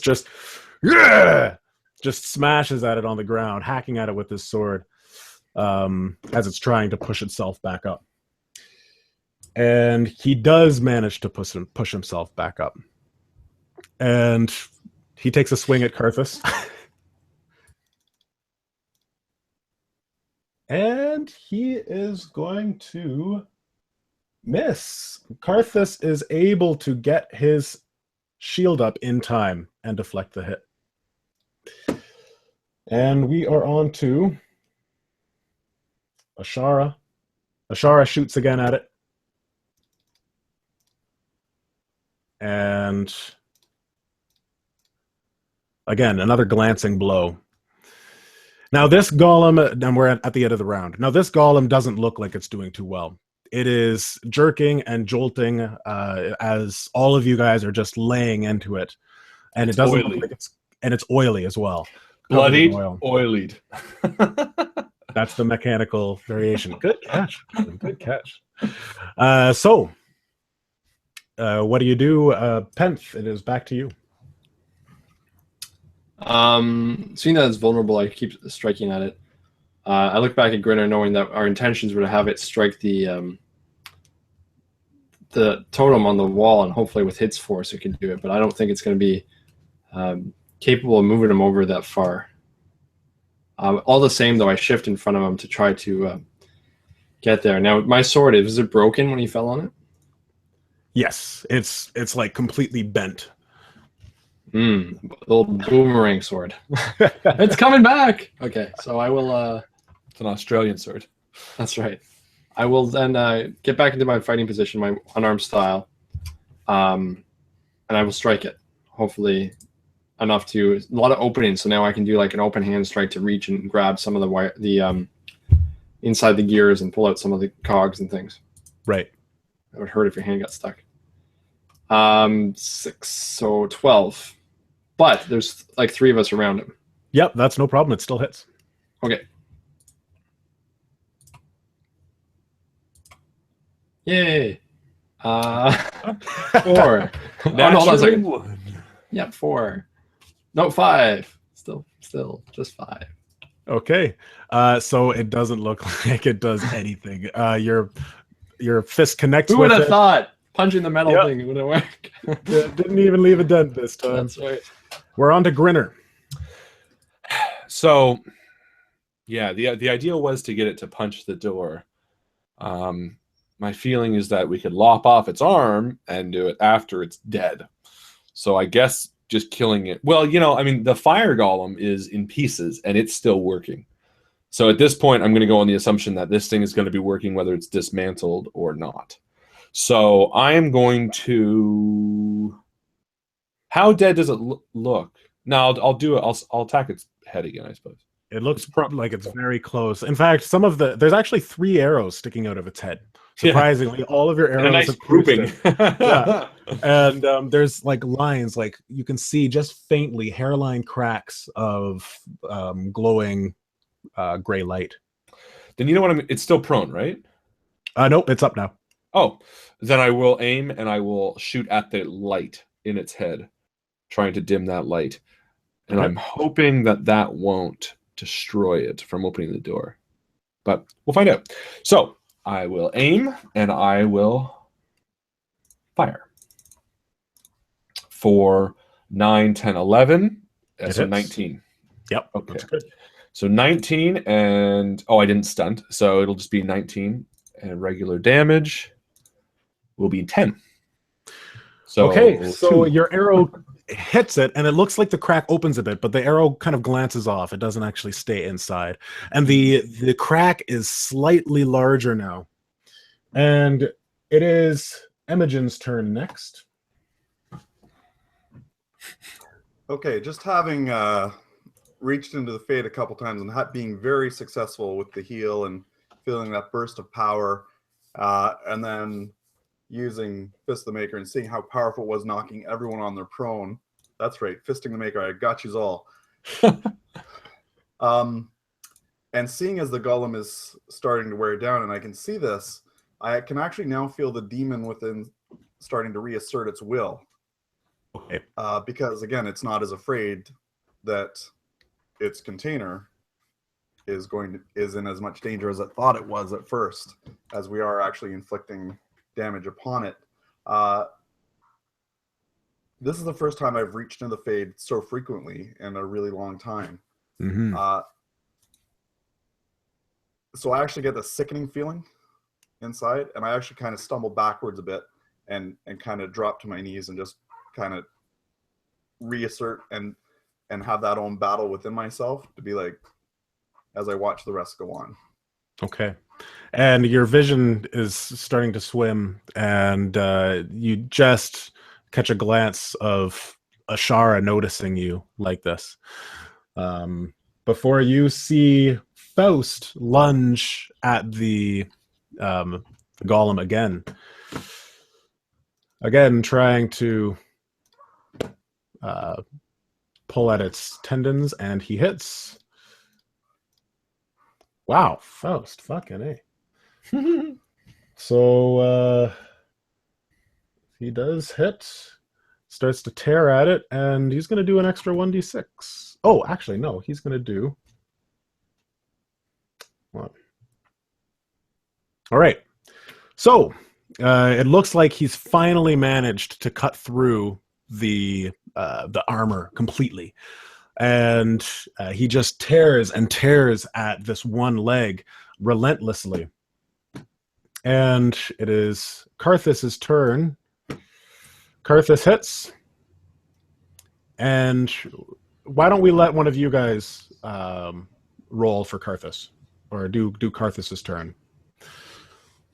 Go for it, Penth. Karthus, seen as the golem falters a little bit closer and it opens up the shoulder, drop his shoulder a little bit. Karthus takes the opportunity, takes his bastard sword and swings heavily swinging for the fences to lob off his head. He swings and does 10. So he does 9 plus 4. 9 plus whatever. So 13. 13 points of damage. So his sword connects and drives deep into the golem's armor, and he switches his grip and he pulls down. Still running with the pain that he felt earlier from being smashed against that keg. And he reaches a certain point in the center of the golem's chest, and the lights, as they're growing and look like it's going to explode, they just shut down, and the golem goes black as it collapses to its knees and then smashes against the floor. And I step down from the barrel that I'm still up on, assuming. And I turn to Golem and wipe the sweat from my brow. All right, let's cut off this arm and see if it can open this door. And I take out my short sword and cut off where it's loose, or maybe go and see if the hand will open the door. Okay, and while you're doing that, Ashar has run over to Imogen and she says, Imogen, are you all right?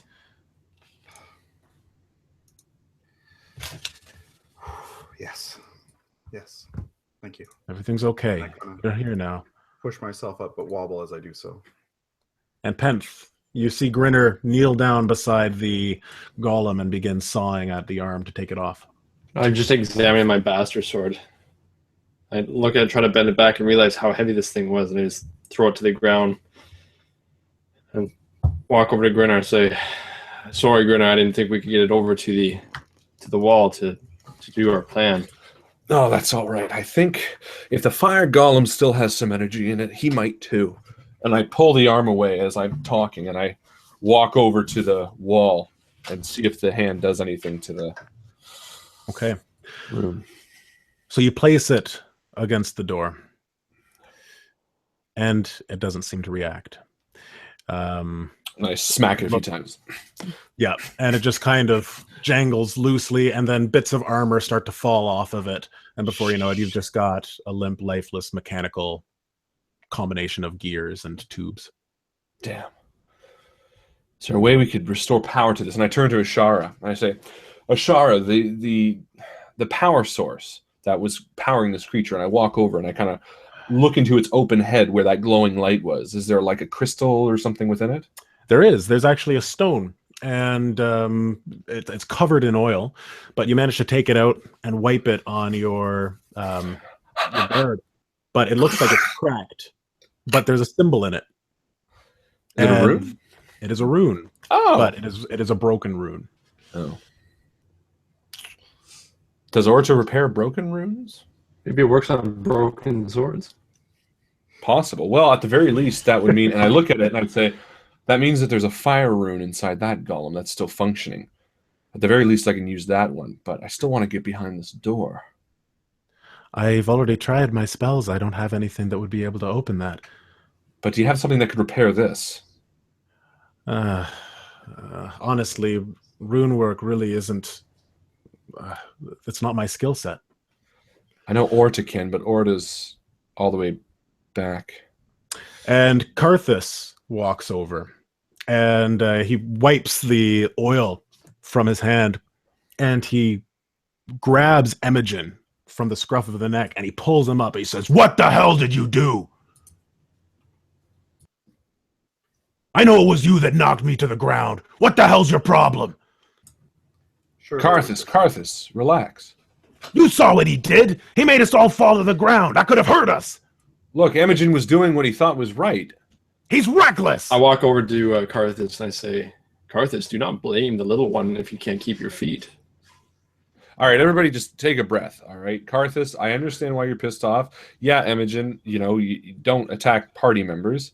And Penth, don't talk down to Carthus. He just helped us all. We all need a break. We're all really hot right now. Let's just cool off. That goes for everybody. Well, we're all oiled up. We might as well wrestle. Wrestle? And I say, look, we've been traveling for not that long, I guess. We've been traveling for a bit of time. Okay? And this was a very tough battle, surprisingly. It took 6 of us to dismantle one of these creatures. Let's just take a breath, all right?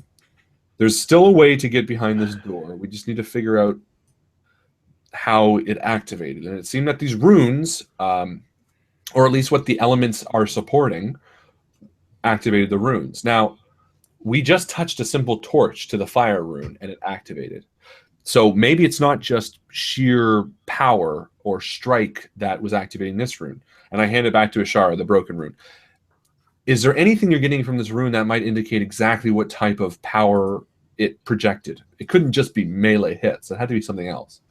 Well, sure, she says. And she's tense, too. It looked like she was getting ready to defend Imogen. And actually, sorry, as I was saying that, I'm going to do a morale boost. That's what I was really doing. Yep, go for it. Thanks, Grimseam, because I totally forgot. That wasn't my intention, but that's really what I did subconsciously. So 6, 7, 8, plus 9, 10, 11, 12. Okay, so it looks like people are calm to a point that they can work together, but you really get the sense that Carthus is pissed. Don't speak for me. I'm just kidding. He is legitimately upset with Imogen and thinks that what Imogen did was reckless. Right. But Ashar said it and says, yeah, Grinner, it's a spirit rune, and or no, it's a striking rune. I've seen these before. Basically, to activate something like this, you have to hit it with as much force as you possibly can. Now, if this was active, definitely you would be able to use it to muster enough power to smash it against the rune and activate it, but it doesn't look like it is. Okay, okay, so fair enough. What if we try attacking at the same time? Look, I can hit pretty much anything with my bow if I take a steady aim of it. You have a missile, do you not? Or is that spirit energy? Is that not striking? I have an arcane lance I could use. Yeah, Imogen has the same. So if the 3 of us try attacking at the same time, perhaps that could muster enough force to activate the rune. It's worth a shot. Carthus kind of snorts. And you want me to stand right in front of it as you guys are firing at me? What? No. We'll try aiming at it first, and then if not, you and Penth can try striking it together. Carthus, and I pull Carthus aside because he's giving a lot of toot. And I'm like, hold on 1 second. I say, Imogen and Ashara, if you guys can power up your arcane lance, I need to speak to Carthus for a second. And I trying to warn him not to start battles he can't finish. Imogen, and I pull Carthus aside, out of earshot. You heard it. You want to go?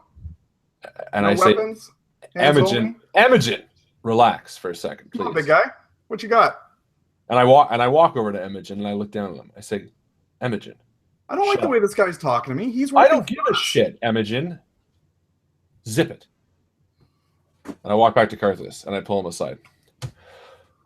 Fucking teenagers. I start making faces at Carthus. No, I don't. And I say to Carthus, yes, Carthus. Exactly. Fucking teenagers. Do you know what teenagers are great at? Getting you riled up, getting you upset, getting your goad. But you know what? He's a kid. He talks a lot of shit, and that's about it. Are you going to let him get to you? It's not the talking I care so much about. Sure, I could smash that kid into the ground.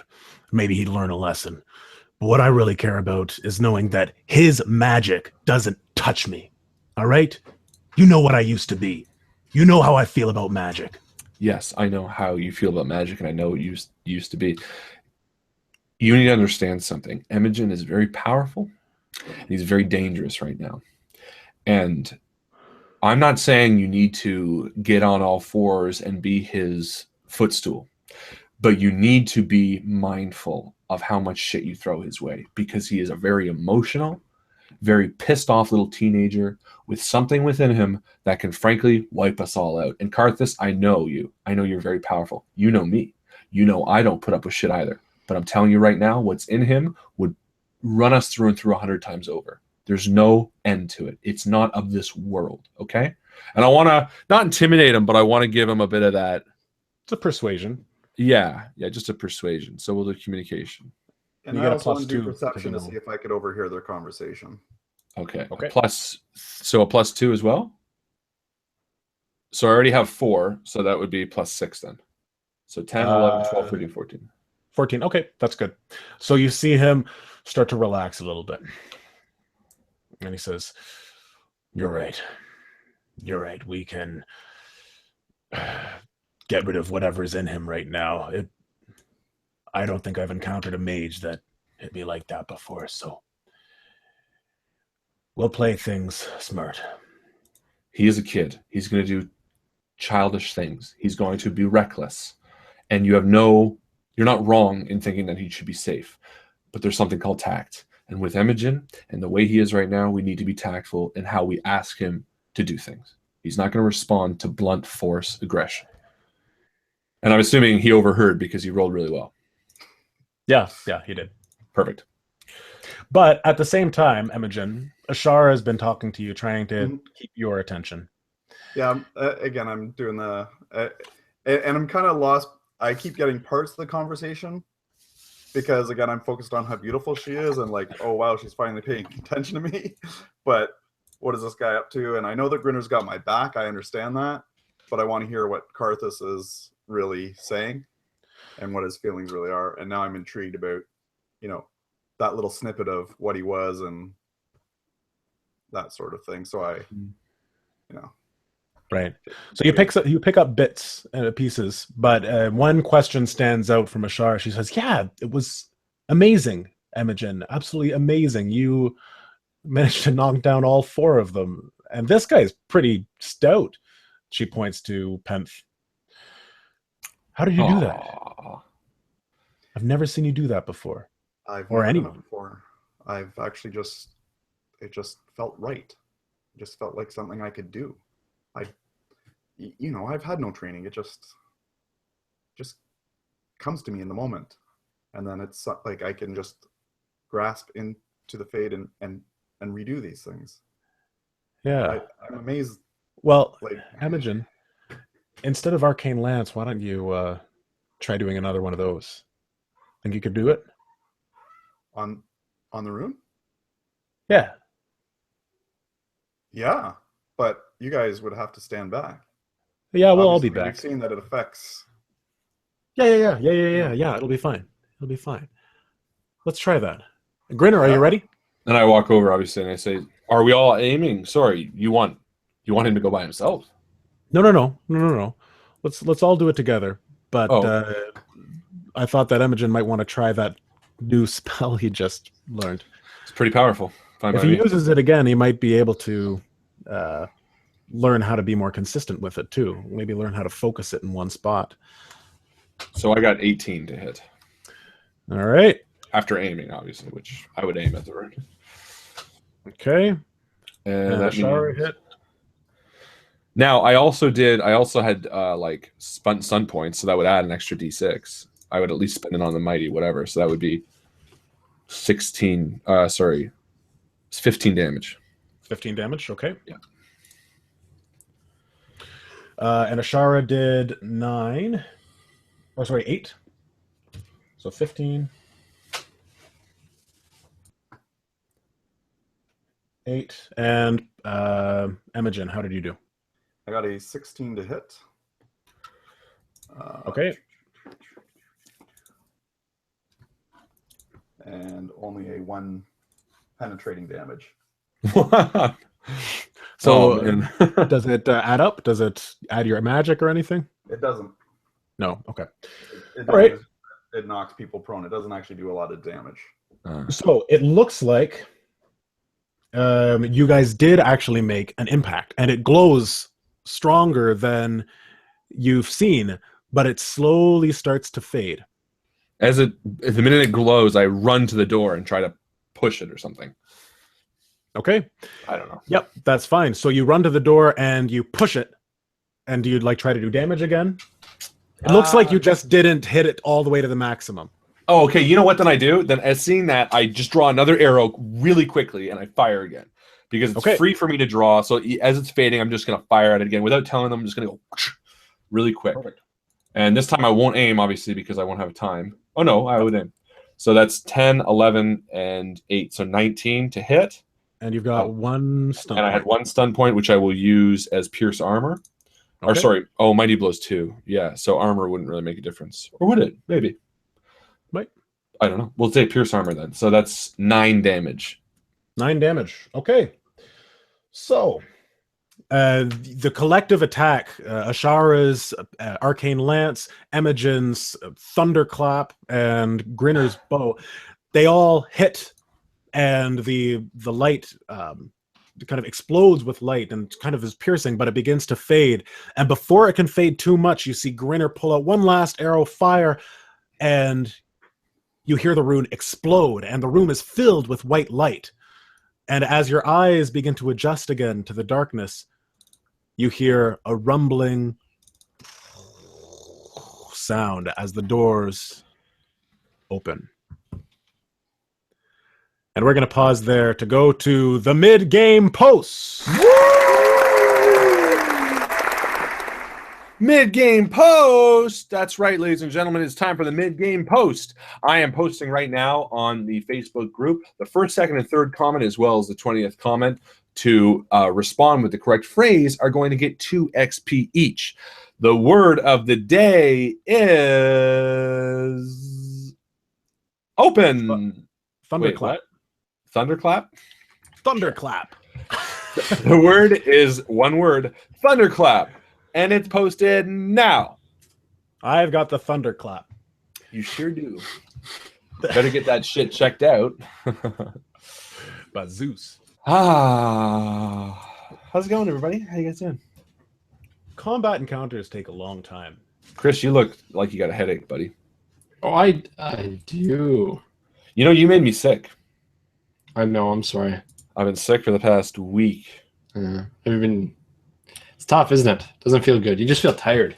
Yeah, I do feel tired. Justin wanted to play Battlefield last night. I said, no, I'm going to bed. It's the first time it's happened in 24 years. It's true. I went to bed. I watched a little bit of Good Eats. I watched a little bit of Gravity Falls, and I went to bed. Mm-hmm. Those are my shows.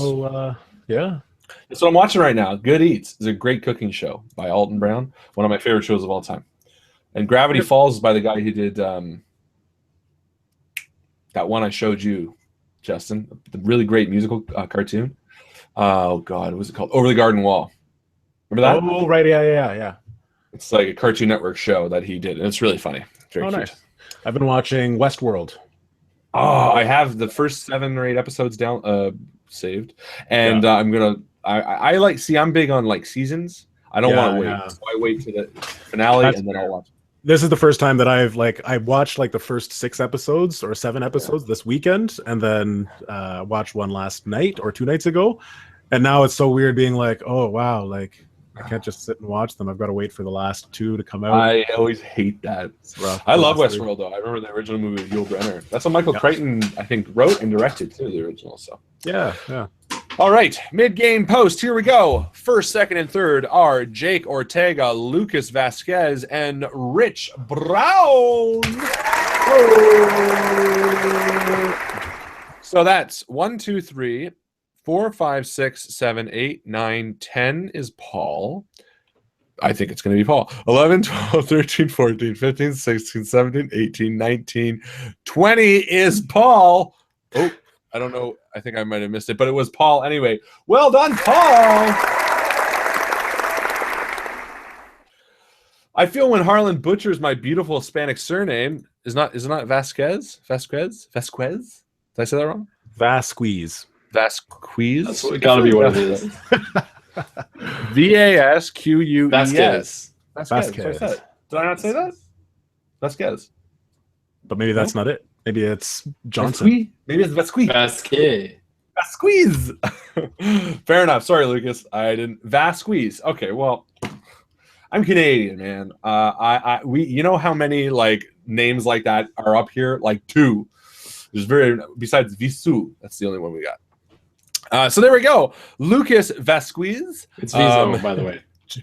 Jake Ortega, Rich Brown, and Paul Bernhard. You guys are our 4 winners.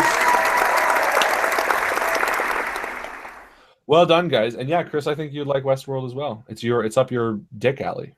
Oh, urethra. It's sort of content-wise, I think it's very similar to almost like a Star Trek episode. Like where like sort of holodecky maybe not. Yeah. I mean, it's more real, but it's sort of like theme park / season 5 of Deep Space Nine. Oh, I want to get into Deep Space Nine. To me, it's like a commitment, right? Like once you get in, you're in. Mm-hmm. So like I'm waiting. And it's a long-term commitment. There's a lot of episodes. Like each season has like 22 episodes or something. Oh, yeah, but I'm super happy that you got me, and I will credit you that you got me into Next Generation because I love that show. When I watched it, it was just fantastic. Enough to give me the data portion. Data? No. Data? That's mine. Him and Spot. That's my. Is it Spot? Yeah, Spot's his cat. I think Spot. Yeah. Because it's funny because the cat doesn't have spots. And it's a cat, and usually named Dog Spot. And it's a cat. But Westworld reminds me. Well, no, it doesn't. I was going to say it reminds me a lot of Deadlands, but it doesn't at all because it's nothing to do with it. It's Western. In that connection, that's guns. Hey, there are 4 good movies out right now in the theaters. You saw Fantastic Beasts, didn't you, Chris? And I also saw Doctor Strange. Are they both good? Yeah, they are. They are both good. I want to see. I want to see those 2. Well, I don't know. I thought you were looking for more. The one-word answer. Yes, that's fine. Good. I wanted to see both those 2, and the other 2 I really want to see is Hacksaw Ridge, because it's a Mel Gibson picture, and that guy knows how to direct. And Arrival looks really good too. I hear Arrival is not what it seems at all. I heard it's very like slow and methodical, which I'm totally fine with. Yeah. The guy who directed it is one of my favorite directors of the new wave. He's from Quebec, I think, and he did Enemy, and he did it's on the top of my tongue. I can't remember, but the other one he did is one of my favorite movies in the last 5 years, and it's Prisoners with Jake Gyllenhaal and Wolverine, Hugh Jackman. If you haven't seen Prisoners, check it out. It's real slow, depressing, and heavy, but oh my God, what a fantastic movie. Oh, I also wanted to mention to you guys that Green Room is currently on Canadian Netflix, and it was one of the best movies I've seen also in the past 5 years, so I highly recommend it. It's almost a horror movie. It was under horror movies under my categories. It's pretty fucking intense. Like, but it's not a horror movie in the sense that it's not thriller. It's a heavy thriller. Yeah, like heavy. And you know who's in it? Who? Fucking Patrick Stewart. Oh, is he? Oh, I gotta see it then. I love him. Yeah. Oh, sounds like we got to do another video movie review. Yeah. Painful second. Hey man, we could start that back up. I was always down for that, but anyway, sorry. Without further ado, that is the mid-game post. That's the mid-game post. All right, back to you, my man. You hear the grinding of gears as the doors part, and as your eyes adjust, you see light fill the room from the room that you can now enter, that the door has revealed, and the light is emitting a pulsating red glow. What the hell is it? Karthus says. Red's never good. And I pull out my bow. And you all stand to find out, and I walk in. Okay. So Penth, you walk in, and not too long you hear footsteps behind you as Karthus follows. And you find yourself in a relatively small room, much smaller than the last one you were in. And there are crystals all over the wall, climbing from the floor up to the ceiling. There looks like there used to be a desk, but it looks like it's been kind of absorbed into this crystal, as if the crystal has grown into it. And on the table, you see some old beakers, some shattered glass, and there's a couple other things in the room, just scattered around, but everything is covered in dust. And a sort of a realization sort of washes over me as I enter the room behind Penth. This isn't a good place. I think we should leave. It looks as if the crystals have tried to eat the table. I think we've been to a place like this before, Penth. And I give him a knowing look. And I am reminded of our venture down into the caverns where we found Creature, right, and the powdered crystals that were, oh, what the fuck's it called? It's the Dragon Age thing. I forget what they're called, the crystals. Lyrium. This. Down in that corner of our overlays, you'll see that a red crystal. Ah, I didn't even notice that. That's red lyrium. And I remember, I don't remember where, but I remember in those mines, the red lyrium, maybe it was a diary page you read or something, the red lyrium and the blue lyrium, and the red lyrium was very bad. And I remember that it's to do with mages. So I immediately get nervous about, that guy. The atomic bomb dressed as an elf? You are back in the main room with Ashara. And Ashara says to you, well, should we go take a look? Without a doubt. And you begin walking towards the room. And Grinner, you see them. And I step out, and I sort of step in their path, and I look to Ashara, and I say, it's filled with red lyrium. Oh, all right, Imogen, I think it's best we wait upstairs. What? Okay. All right. Whatever We'll see you in a few minutes. I turn back to Penth and I said, hey! Yeah! Let's have a lyrium party.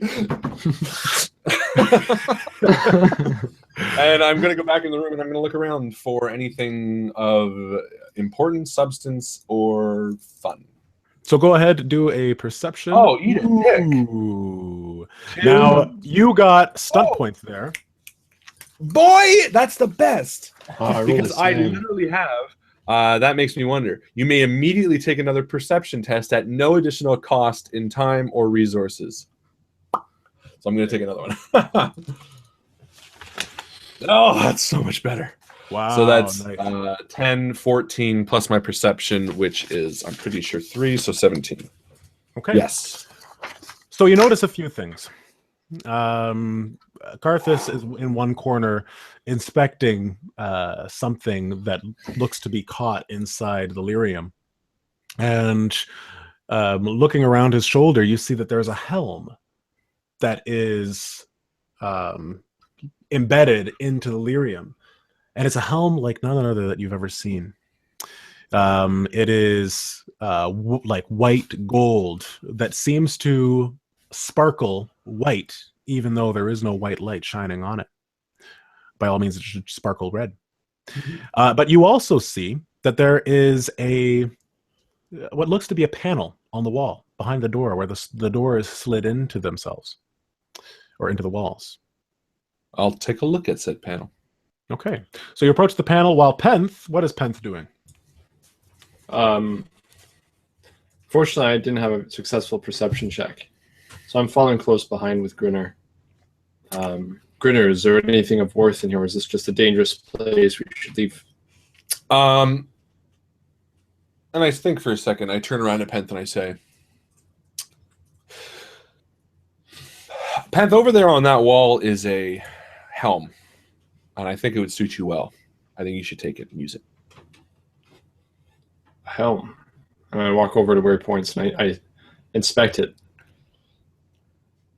Should I disturb it or should I wait? I'd say it's your call, but it's all yours. Inspecting it, is it engulfed by the crystal? I mean, even though I did more damage to the door, and if the door is like a person, and I do the damage that with in it, then it is yours, Grinner. But that's why I bequeath it to you, friend. I say you can have it so long as you wear it. I want you to use it. I think it would match your white. It's a weapon. It's the handle of a weapon. You realize, right? I thought you said it was a helm. A helm? No, it's a helm. Like- it's a hat. Like a helmet. Yeah. What am I That's what a thinking? helmet is. I'm You're thinking of thinking a hilt. No, it's a helmet. Grin, I don't wear helmets. I think it'd look nice on you. If not, I can keep it. But I think you, and I say sincerely to him, Penth, you are often in the fray, and while you don't need protection, I think it would be smart if we are going into something that is very, very powerful, that we use everything available to us. And I think the helm, with you being in the fray and me being far back covering you, I think it makes sense. And just to sort of sell it, I say, in case one of my arrows should be astray and I accidentally shoot you in the head while I'm attacking someone you're attacking. Grinner, from what I see, I won't feel that arrow. It'll kill me and I will rest right away. I'm not going to take this. I've made a promise to the mother and I can't use this. Maybe the thick-headed one over there should protect it. Whatever he has to protect. Fair enough. And then I pick it up and I toss it to Karthus. So you go to pick it up, and it's actually embedded in the red lyrium. But I use might to pull it out. Okay.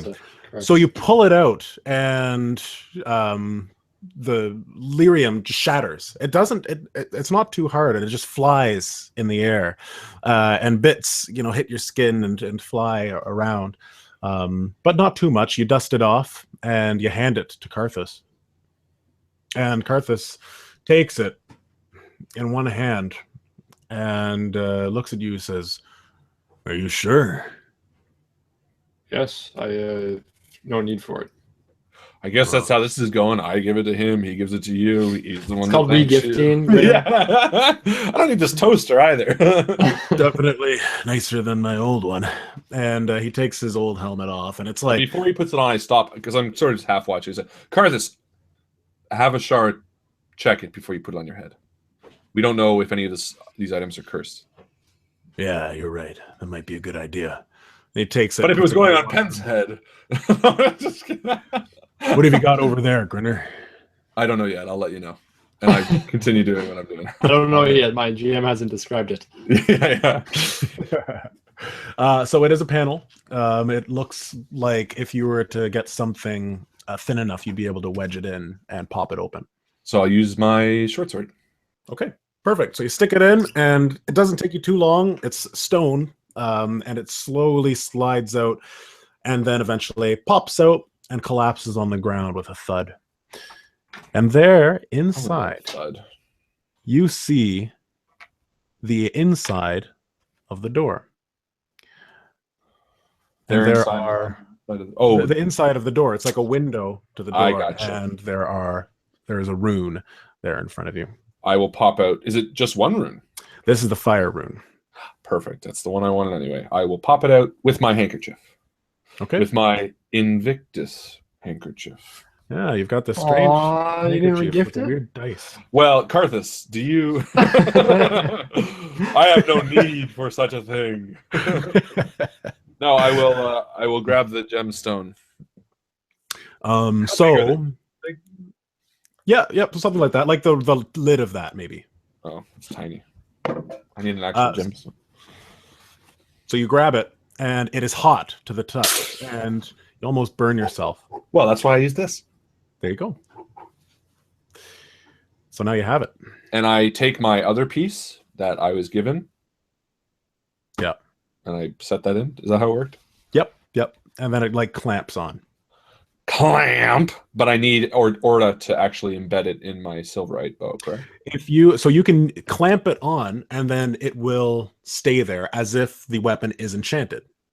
Oh. But it's not like a permanent thing. Eventually, the clamp will wear off, and you'll need to get an actual enchanter to. That's fine. This is going to work until I find Orda. So I take a second, I take the rune, I clamp on the piece, and then as I remove my bow, I very carefully attach it to my bow.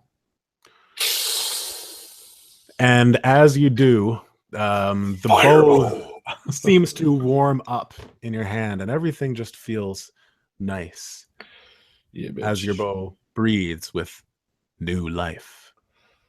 Outside, What do I add? Ashara.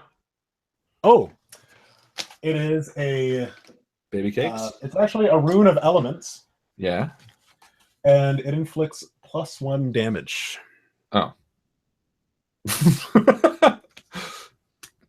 All right. That's good. It adds up. I mean, Yeah. like it's one every time. But it does Every fire time damage you put an too, arrow. right? Now, the other thing is because it's a fire rune, you can use it as a torch, basically. True. And it can So light it- things on fire. It can light things on fire as well. Okay. So +1, but the fact that it's,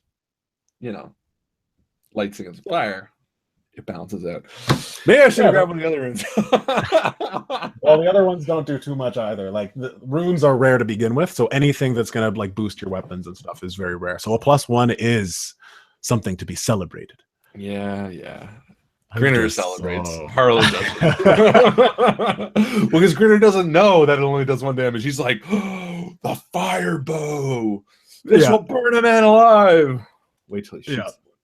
All right, perfect. But actually, that is something to consider as well. I mean, I might be able to add that as a new stunt for your arrows. Like every arrow is treated as like a burning arrow, or you can light the tip or something like that. Well, it shouldn't be a stunt though. If it's fire, every lit tip would be on fire, wouldn't it? But is it going to actually light the person on fire? Right, I get you. That makes sense. Yeah. Cool. So we're moving to Imogen and Ashara, who have just climbed the ladder and are standing outside in the mist. And Imogen is quiet, and so is Ashara. Imogen, how are you feeling? You got to prompt him. He's a kid. He doesn't tell you. Fine. No, just kidding. Passive aggressive little bitch. Again, having as I said earlier, having cast and used that much mana so quickly and so frequently and to that effect, I can still feel whatever it is inside trying to reassert itself, and I know that Ashara has warded it, but it's the first time since the warding that I felt it present. Yeah. And I know I don't need to fear it right now. And I've so noticed kind of in between that fear of it getting out and that confidence knowing and trusting in Ashara. So she sees this fear in you, and she gets down on one knee in front of you and says, Imogen, I know you're afraid, but the way you acted towards Karthus down there is not going to help you. And it's not going to help you to not be in control, to be out of control, if that makes sense. This thing inside you wants you to get angry. It wants you to fill yourself with hate. I can feel that. I could feel it grow in power as soon as you shouted at Karthus. I was thinking that perhaps that's the only thing Karthus would understand. I know if it was Penth always viewed me as squishy, and I believe Karthus probably views me the same, and I was hoping that, well, maybe that would earn the warrior's respect if I could show that I could take him, or at least challenge him in a hand-to-hand. Maybe it has. Maybe I did go about it incorrectly. I was angry. I mean, I wasn't afraid. I was just angry. Yeah. Well, no, I don't blame you. Don't get the wrong idea. I think the man is a little hot-headed. But really, at the end of the day, we're both mages. And... Huh. What's wrong? Ashara? Do you feel something? No. That's where that movie totally takes a 180 in your life. That'd be kind of cool. There's someone else here. I can sense them. And she slowly pushes herself up. So I will try a perception as well. Okay. So that'd be 14. Okay. So you don't hear or see anything, but you do sense the presence on a magical level, on an arcane level. The presence that you've felt before, the presence that you've come to be familiar with. Cohen is nearby. Like he's physically near, not just. He's physically near, yes. There's someone else here, Imogen, and they can use magic. I feel like we should get out of here quickly. No, I think we're okay, Ashara. And I will try to speak telepathically to Cohen and just confirm. Cohen, is that you? All right. Imogen, you seem to be doing well. I sense that your power has grown. Why are you hiding, Cohen? Why do you not come out and come speak with us? I told you why. I made it very clear that I do not want the others to know about my presence.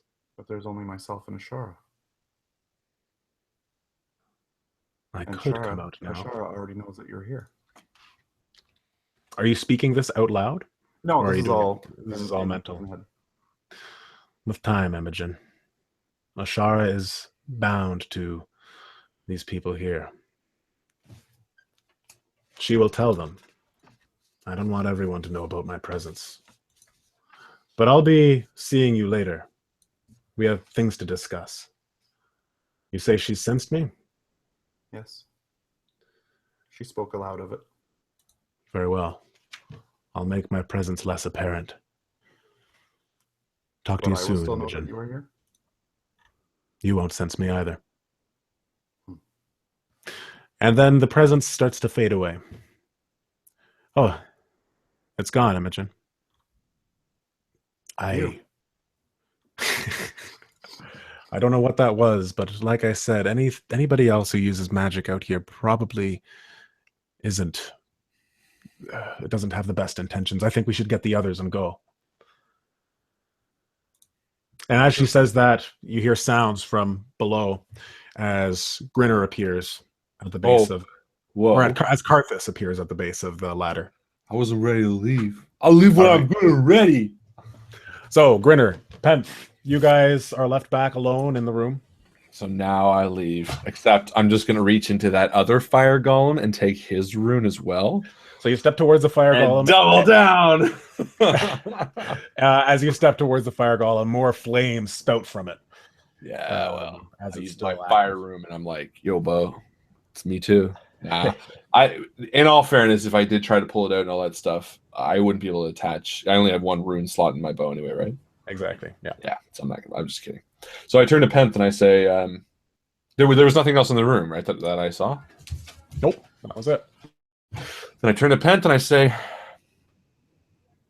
I think it's best we leave, and I think we should seal this room if it's at all possible. I agree. I step out of the room. There we go. And we Okay. try to seal the door. So you do manage to find a way. There's just a lever on the door that would have opened it. There's a lever on the Oh, door. right. My bad. Yeah. The lever. Why don't we try to Open but yeah, there is a easy to use mechanism. It's not exactly as a lever that you can use on the inside, and then it closes very slowly, so you do have time to pop out. Just because the chat's asking, if I did take that rune, could I sell it? Mm-hmm. Is it gonna just break them and I try to get into it? No, maybe not. All right, so I'll walk up.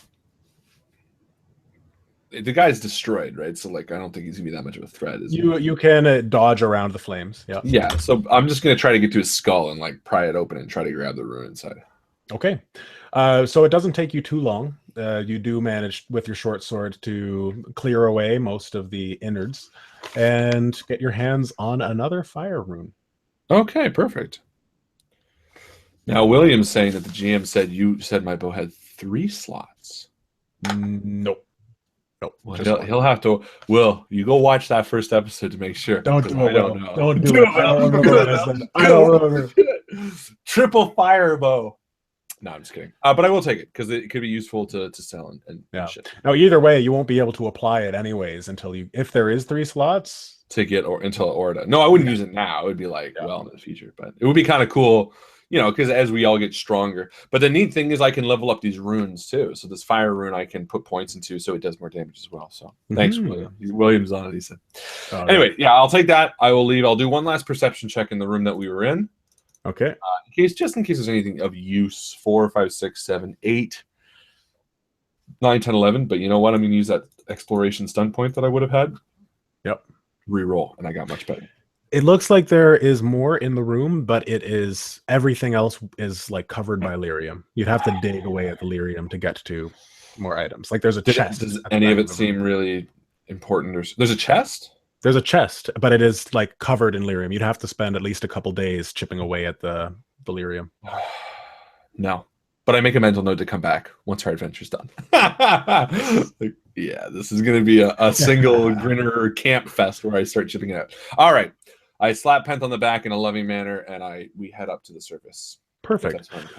So to speed things along a little bit, you make it to the surface, and you all get to your horses again. All horses seem to be fine, though they seem a little spooked. As if they felt like they were being stalked by something. But you do manage to... this is a very specific type of spook. This horse is no regular spook. He feels like he's being stalked. That's animal handling. Hey, I do have animal handling. There you go. Yeah.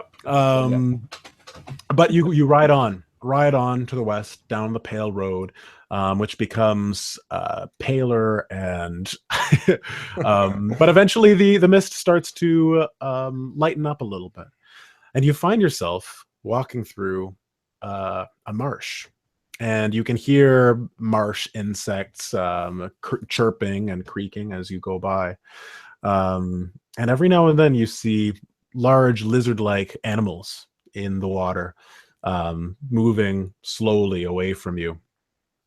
No, it doesn't look like any of them are trying to get to you. But you travel for the day, and eventually you find a spot underneath some trees with hanging moss, and it's a good place for you guys to camp out for the night. Okay, and as we set up camp, I want to pull Imogen aside again, or for the first time in a while at least.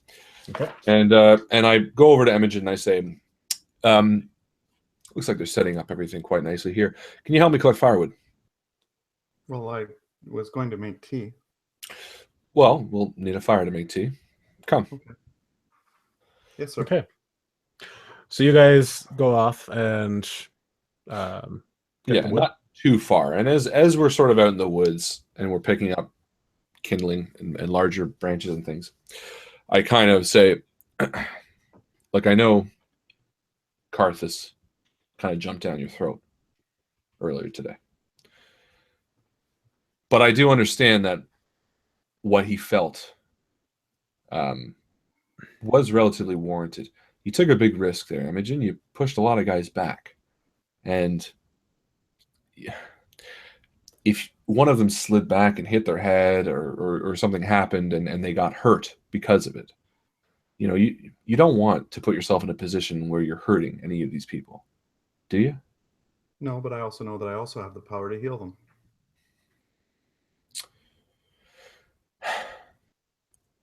To hurt someone with the intention of healing them afterwards is still hurting them. To do actions that you know might be negative, but have the feeling that you can solve them afterwards is still doing that negative action, Imogen. You have to be careful about what you're putting out there, especially now. You're at a time in your life. What's that? I acted on instinct. I believed the best that you guys would look after yourselves. I trusted in you. I'm just saying, you have to be mindful. You can't always trust in other people. If your actions are going to hurt others, you have to understand that they might not want that. Carthus doesn't want my magic to touch him, so I won't heal him anymore. I got it. Imogen, that's not what he's saying, and you know that. That's exactly what he said. He said he didn't want my magic to touch him. I'll make sure that happens. Or He doesn't didn't have want to? you to hurt him. If Karthus is in pain, I hope you would help him. No. Imogen, and I put down my wood and I walk over to him. What's gotten into you? Karthus. I heard the conversation you said. Not all of it, but I heard that he doesn't want me to help him or doesn't want my magic to touch him. So I'll make sure that doesn't happen. Karthus was in a position where your magic hurt him. He was being reactionary. He was being Karthus. He was frustrated and he was venting. You have to understand that, especially being in your position. You say things all the time that I know you don't truly mean. You're just frustrated or angry at the situation. I've seen you flustered with Ashara just earlier today. And I know you said things that weren't necessarily true. This was going back to last episode. I forget what you said, but I remember you being like, oh, and you were embarrassed because you went red-faced. I don't remember what happened. But you did something. Imogen, people, especially people like Karthus, have a long history of being fearful of magic users. And the world doesn't change by making them more fearful. You have to be the one to show him that it's safe, or show him that there's nothing to fear. If you respond to his aggression with more Is that what happens aggression, with the elves in the alienage? People fear the elves, so they lock them all up. you've had a very lucky life compared to the elves. I in the have had a lineage. very lucky life. You are right, Grinner. I have. So use But it. fear and hate. All I see is that it's hurting the elves, treating us like dogs. Even Faust has a better life than some of those elves in the alienage.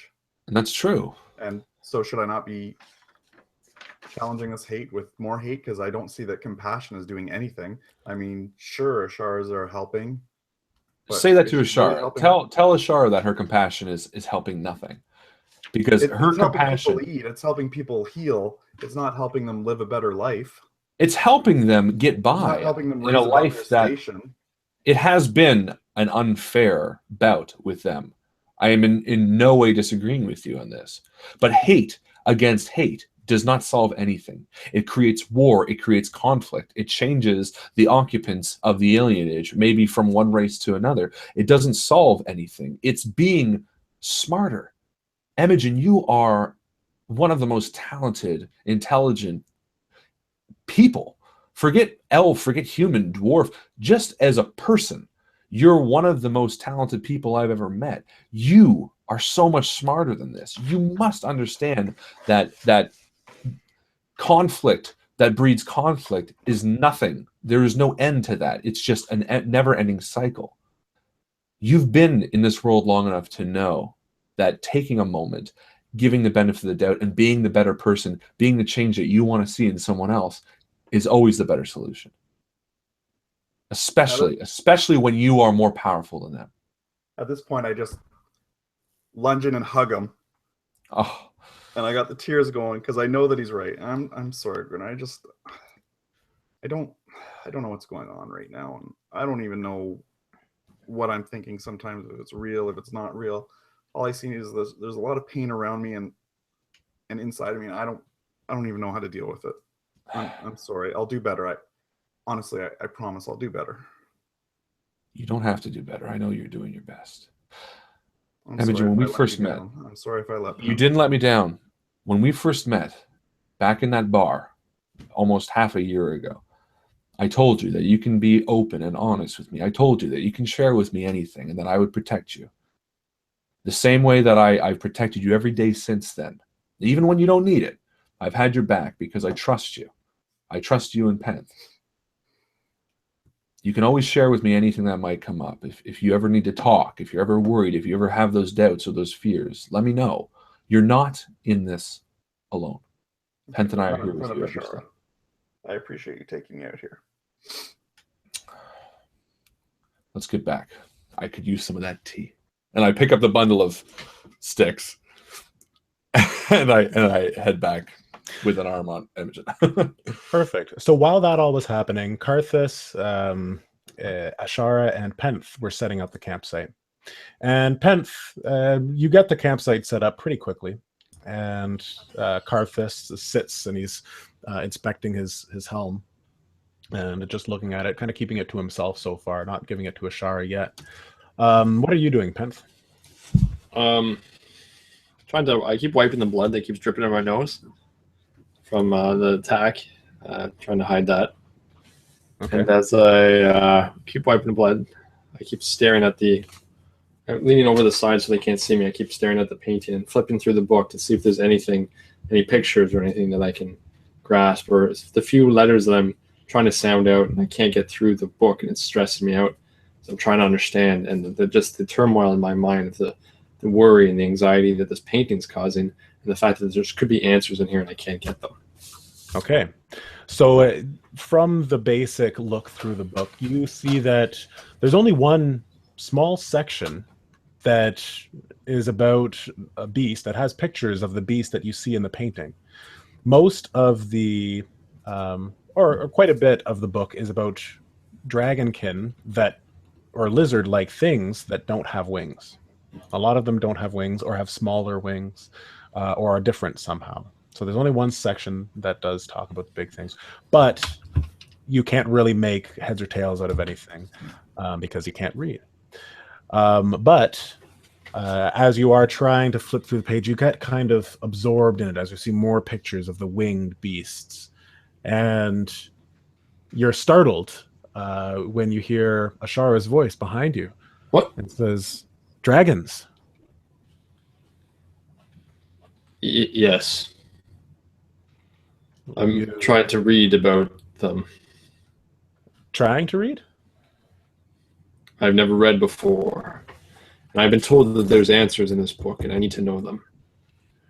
Well, why do you need answers? And she kneels down and she starts flipping through the book. Do you mind? Here, maybe you can make heads of this. I've been sent to find a dragon. I must kill it. Why would you want to do that? Because I've been asked to by my clan mother. Oh, this is a cultural thing. Does it have to be what kind of dragon should it be? A high dragon, dragonling, drake? Like what are we looking at here? She said, I think a young dragon. A young dragon? But it can be male, female? And Justin, did she say it was a drake? She said any type of dragon. And I expressed it to her. I open the page to her and I show her the picture of the dragon that I'm painting. I say, it should be this dragon. And she takes the picture and a bemused look on her face. She says, okay. And she kind of eyes you up and down and says, you want to take on one of these? This one scares me, yes. Well, I mean, that's great. Why do you laugh? You don't think I can do this? I think that you're very strong. I mean, you've shown yourself to be very powerful. But you've never seen one of these. No. I've never seen one of these. I've only read about them and heard about them from my mom. And from what I hear, they are, they're like gods. They don't die. You need an entire army to defeat them. Mages and dragon hunters. You can't. Ashara, before I came down from the mountains, I believe that it was cowardice to fight with a bow. I believe that elves were squishy and weak and vulnerable. It's important that we don't believe everything we hear. And as they're talking, Imogen and I walk back in with bundles of sticks. Everyone seems in good spirits, and I dump them down next to the soon-to-be fire, and I start making it. And overhearing what Penth just said, I yell out, "You're a very good-looking man, Penth." See, I also heard they had bad taste, but we can see that's not true. And she chuckles and says, I'll teach you something about dragons. It's one of the few things that I know. And you guys can all listen. But essentially, dragons again, eh, Penth? Yes, I feel I'm running out of time. I worry and I don't sleep, and I need to know more. And hearing that, I walk over to Penth and I go to take the book out of his hand, and it's like Ashara says that her mother has told her about these dragons. Where can do you know where I can find them? What they sound like? What do they eat? What are their what are their weaknesses? There must be I've something. heard of dragon once. You've heard of dragon? And I stand up and I kind of walk over to them as well. Never seen it, but yeah. Once when I was very young, my father from Denerim, or my adoptive father, we took a trip well up north, well beyond the farthest reaches to the mountains. And we were at camp like this one night. I'm kind of looking around at Karthus, and sure enough, in the middle of the night, it almost like a wave, it passed over the camp, making the tents move under its cry. And at first, it was like a nightmare, like a bad dream. But immediately, all of us knew, without saying anything, exactly what it was. This creature beyond description. Well, we left the next day. Never ended up seeing it, but believe me, that sound's still within me. And I go back to the fire and try to light it again. Huh. Well, that sounds like it would be one of the winged dragons. There's actually a few different varieties if you want to know different types. Like, it could have been a wyvern grinner. A wyvern is big as well. Not as big as a high dragon, but still quite large. They tend to be a little bit more exploratory from what I've heard. Tend to stay by themselves, and they don't really fly, but they glide. So they like places like mountains and stuff that they can perch on, and then when they see prey down in the lowlands, they can soar down, catch it, and then do Could have been. So if they cannot fly, perhaps I could, I don't know, make them fall off their high places, the mountains. That could be. There's also... is that what this dragon is? A wyvern? No, that's a high dragon. Imogen, have you seen a high dragon before? No? No. A high dragon is basically just a female dragon. Only the females evolve to a point where they get wings. But if you run into a dragon that has no wings, it isn't disabled.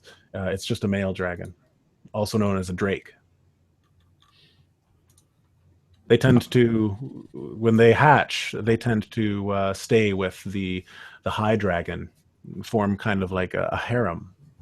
That's what it says here. And she shows the book to you, Penth. That's this word, harem. All I know is I don't want to go tangling with one, but I know Penth has his orders. We went to this place for something you sought. I too have something I must do. Oh, I understand. I know we need to look after Imogen first, but should fate bring us across a dragon, I feel like that is a message I have to follow. And she passes the book to Imogen and says, I'm going to get started on the tea. Maybe we'll run into one, Penth. Maybe we will. I hope Imogen, not. read to me. And I grab the book, get a little closer to the fire so that I can see the words on the page, and begin to read. So basically you read, there are different legends about dragons.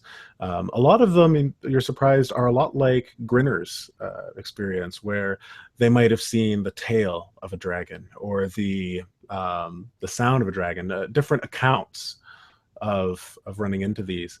But not too many are actually about fighting the dragons head on. And I can show you guys some stats of dragons that might play into it, but we'll get into that in a later episode. But for now, suffice it to say that Imogen spends the next couple hours reading legends of dragons to Penth, and how the various dragon hunters were able to slay them.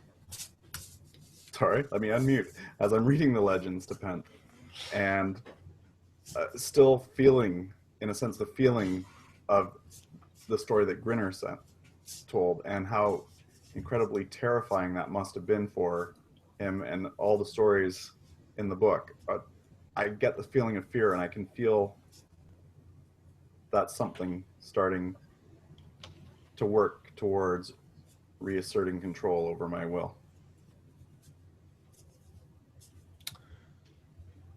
Perfect. And as I light the fire and I walk over to Imogen and I sit down and I say, I guess I could go to hear some of these stories too. And I pull out my bed sheet and I lie down and listen to Imogen read. This would be the perfect time to like actually have a dragon tale prepared for Imogen to read, but I don't have one at the moment. Oh, actually, there is one that I could do. But I do want to get to your sleep because something might happen. Don't go to sleep, guys. Don't go to sleep. Too late. I'm asleep. Okay. I'm going to pull something up. Character banter. Go. So I stand up and I walk over. Oh, I was going to speak Carlos. I guess I can't. I look back to Pent and I say, when we do find this dragon and we do fight it, what do you plan on doing afterwards? Returning back to your people or continuing on? No, I will continue on. I have other responsibilities I must fulfill. But I will... There's a ritual I must complete with the blood of the dragon. And when the time comes, Grinner, it would honor me if you would fight by my side. The dragon, I feel, although I want to deliver the final blow, I think it will require more than just myself to bring it down. Happily, I'll be by your side, Pent. You know, in any fight, I'm always at your back. Imogen, why don't you read us one of those stories? One of those tales in that book. I could go with something relaxing after the battle we had. Oh. And I realize as I'm trying to strike the fire, I go, oh yeah, and I pull out one of my fire arrows. Yeah. Done. So I get a little closer, turning my back almost to the fire so I can see the pages. The armies of Andrast and Mafrith gathered in the west, and the prophet went alone into the mountains to sing to the Maker. She would take no one but Justina and Mafrith with her. They climbed until they came to a hanging valley with a small lake, still, clear, perfectly reflecting the sky. And there, beloved Andrast said they would rest. She sat down on the lake shore and said to her dear companions, "Wait with me, my friends, and whatever happens, have no fear." Then she began to sing. And as she sang, the mountains bent to listen. Stars came down from the heavens to be near her. Birds and beasts of every variety came forth and knelt at Andrast's feet. Justina and Mafrith witnessed this and were afraid. Then from the sheer cliffs, and I began to recite the story. A great Vern appeared, bearing its fangs and drowning out the prophet's song with its roars. I've heard this tale before. It's been told to me when I was young. Continue. Yes. And I'm amazed at how accurate the oral tradition is. Well, when we can't read and write, it has to be. The beast descended from the cliffs like a thunderbolt from the sky. Mafrith drew his sword and struck at the wyvern, slicing off a part of its hood. But the prophet put her hand on Mafrith's sword arm and stopped him. The wyvern came to Andrast's feet and knelt. And when it rose, it left blood on the ground, dripping from the wound Mafrith had given it. And Mafrith was ashamed that he had given it to fear, despite Andrast's word. He drew his hand along the blade of his sword, spilling his own blood, adding it to the wyvern's. At this, the beast nodded once in acknowledgement, and then vanished. as swiftly as it appeared.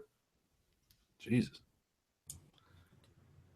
I don't know about all that, but I believe this is what I have to do.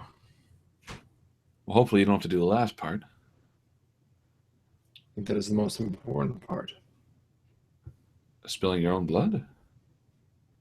To mix the blood with that of the beast, the one that I'm afraid. Only then will I no longer be afraid, because we will be one. Something about that resonates with you, Tenth. That the idea that was given to you by Sagari, the clan mother, was to kill a dragon and drink its blood. But you remember this story that you heard in your childhood that maybe you don't need to actually kill it to be connected with it.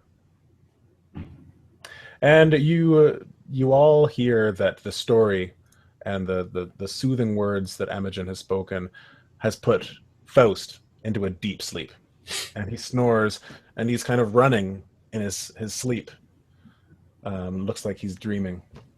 And you look over to Karthus. He's asleep as well. He's also running. And Ashara. Running from his own sexuality. Oppress it. Oppress it. I usually meditate, so I don't mind if you all sleep, and I can take the watch tonight. What is this that you do? Meditate. Can you teach me this? Oh, sure. You're 16-year-olds. I'm sure you masturbate. Oh, meditate. Sorry. I can teach you sometime, Imogen, but for now I think it's good that you get some rest. You've had a long day, and you were showing signs of exhaustion before. And I'm already fast asleep. I sleep. I fall reluctantly into sleep as well. And I toss and turn. As again, I feel the warding, so I know that I'm safe, and yet I can feel it creeping and crawling inside, almost like a darkness swirling. So, Imogen, as you drift into sleep, you find yourself again completely surrounded by black and completely aware. And you hear footsteps again in the darkness, and a green orb illuminated as Cohen steps out of the darkness before you and takes a cross-legged seated position comfortably before you. And he says, shaking his head, Imogen, Imogen, Imogen, Imogen. You gotta stop killing things. What? I haven't had a chance to talk to you since you were first taken over by the entity within you. And I have to say that was almost beyond my realm of being able to help you. Despite her being a circle mage and all, having Ashara there quite likely saved you. You can't kill again. Until you get this thing under your own control, I would say hold off on the killing. That being said, what? What if my friends need me? What if it's whatever we're fighting is like? Put it this way.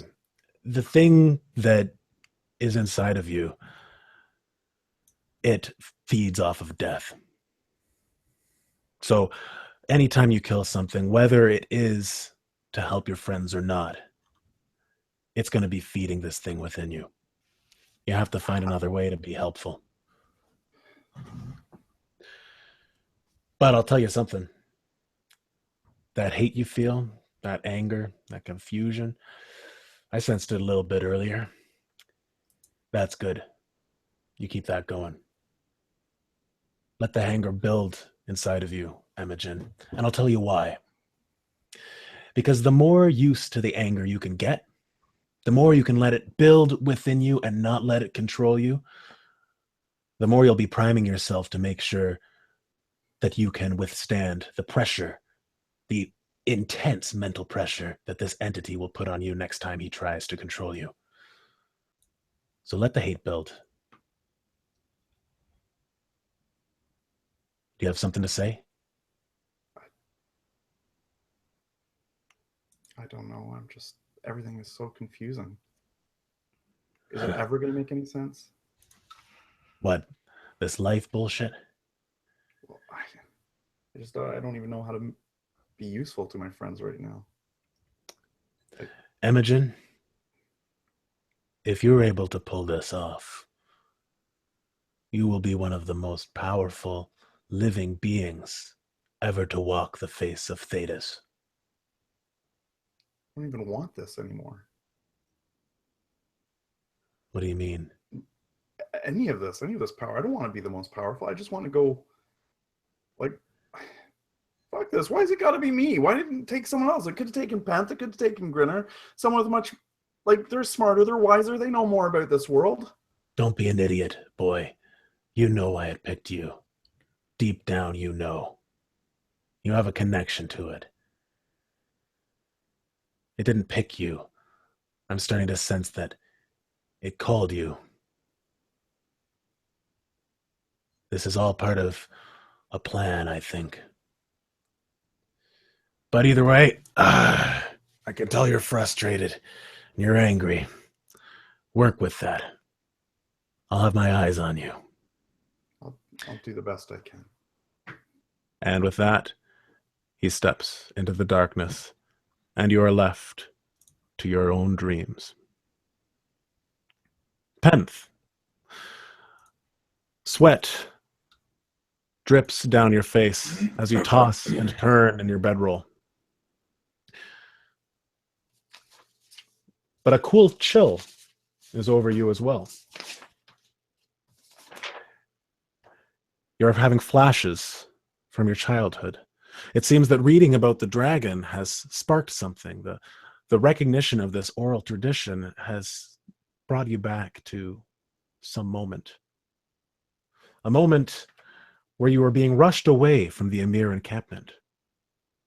Its lights becoming fainter in the night as your mother hurriedly pulls you through the snow.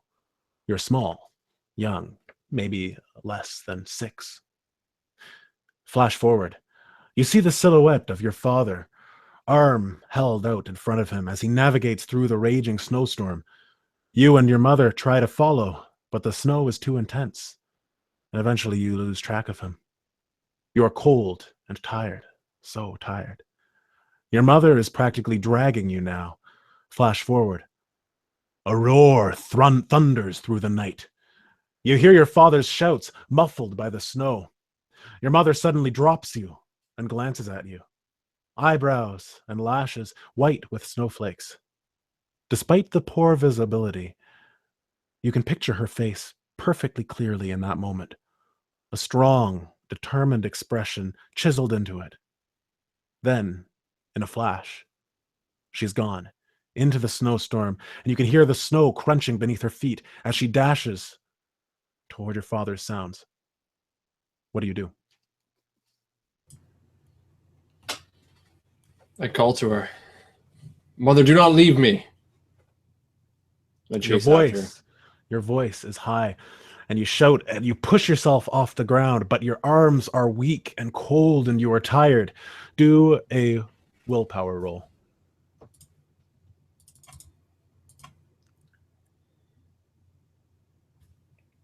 "17. Okay. And self-discipline I'm trained in. And courage. I will say at this point it would be more willpower than self-discipline because you haven't been Courage. disciplined too much. Or courage. Yep. So 19. Okay.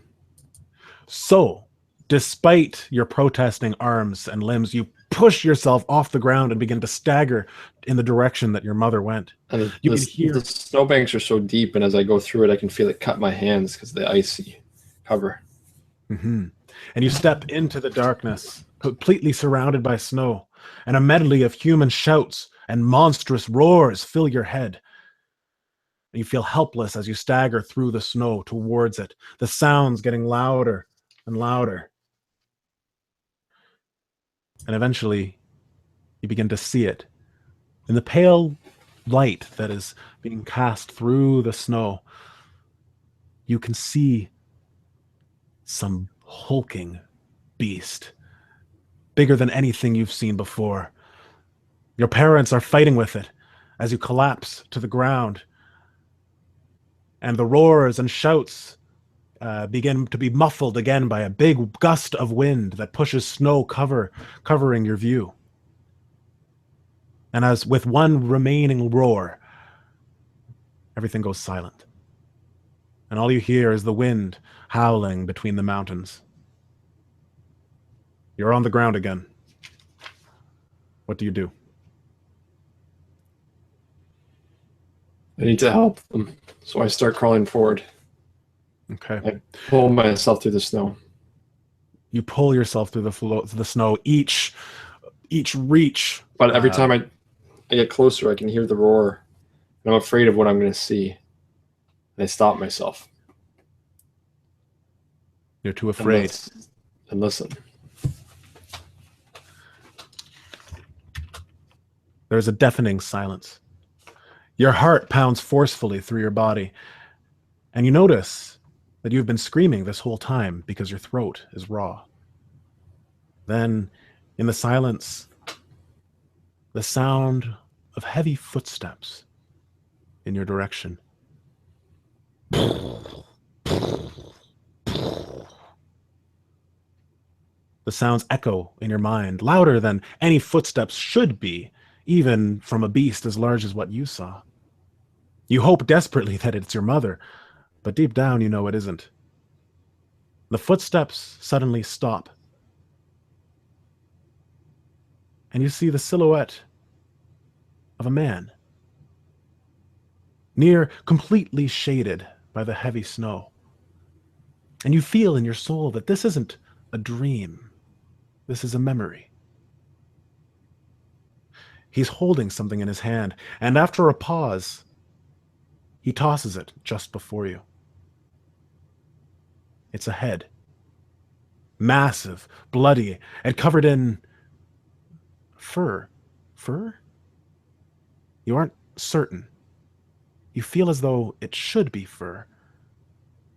But you remember seeing teeth. Teeth that are sharp, like a grizzly bear's, as you would have expected. They're white as snow, but they're larger than any teeth of a bear that you've ever seen. The man takes one step before you, and everything goes black. And Penth continues to toss and turn in his sleep, unable to escape from this vicious nightmare or memory. Grinner,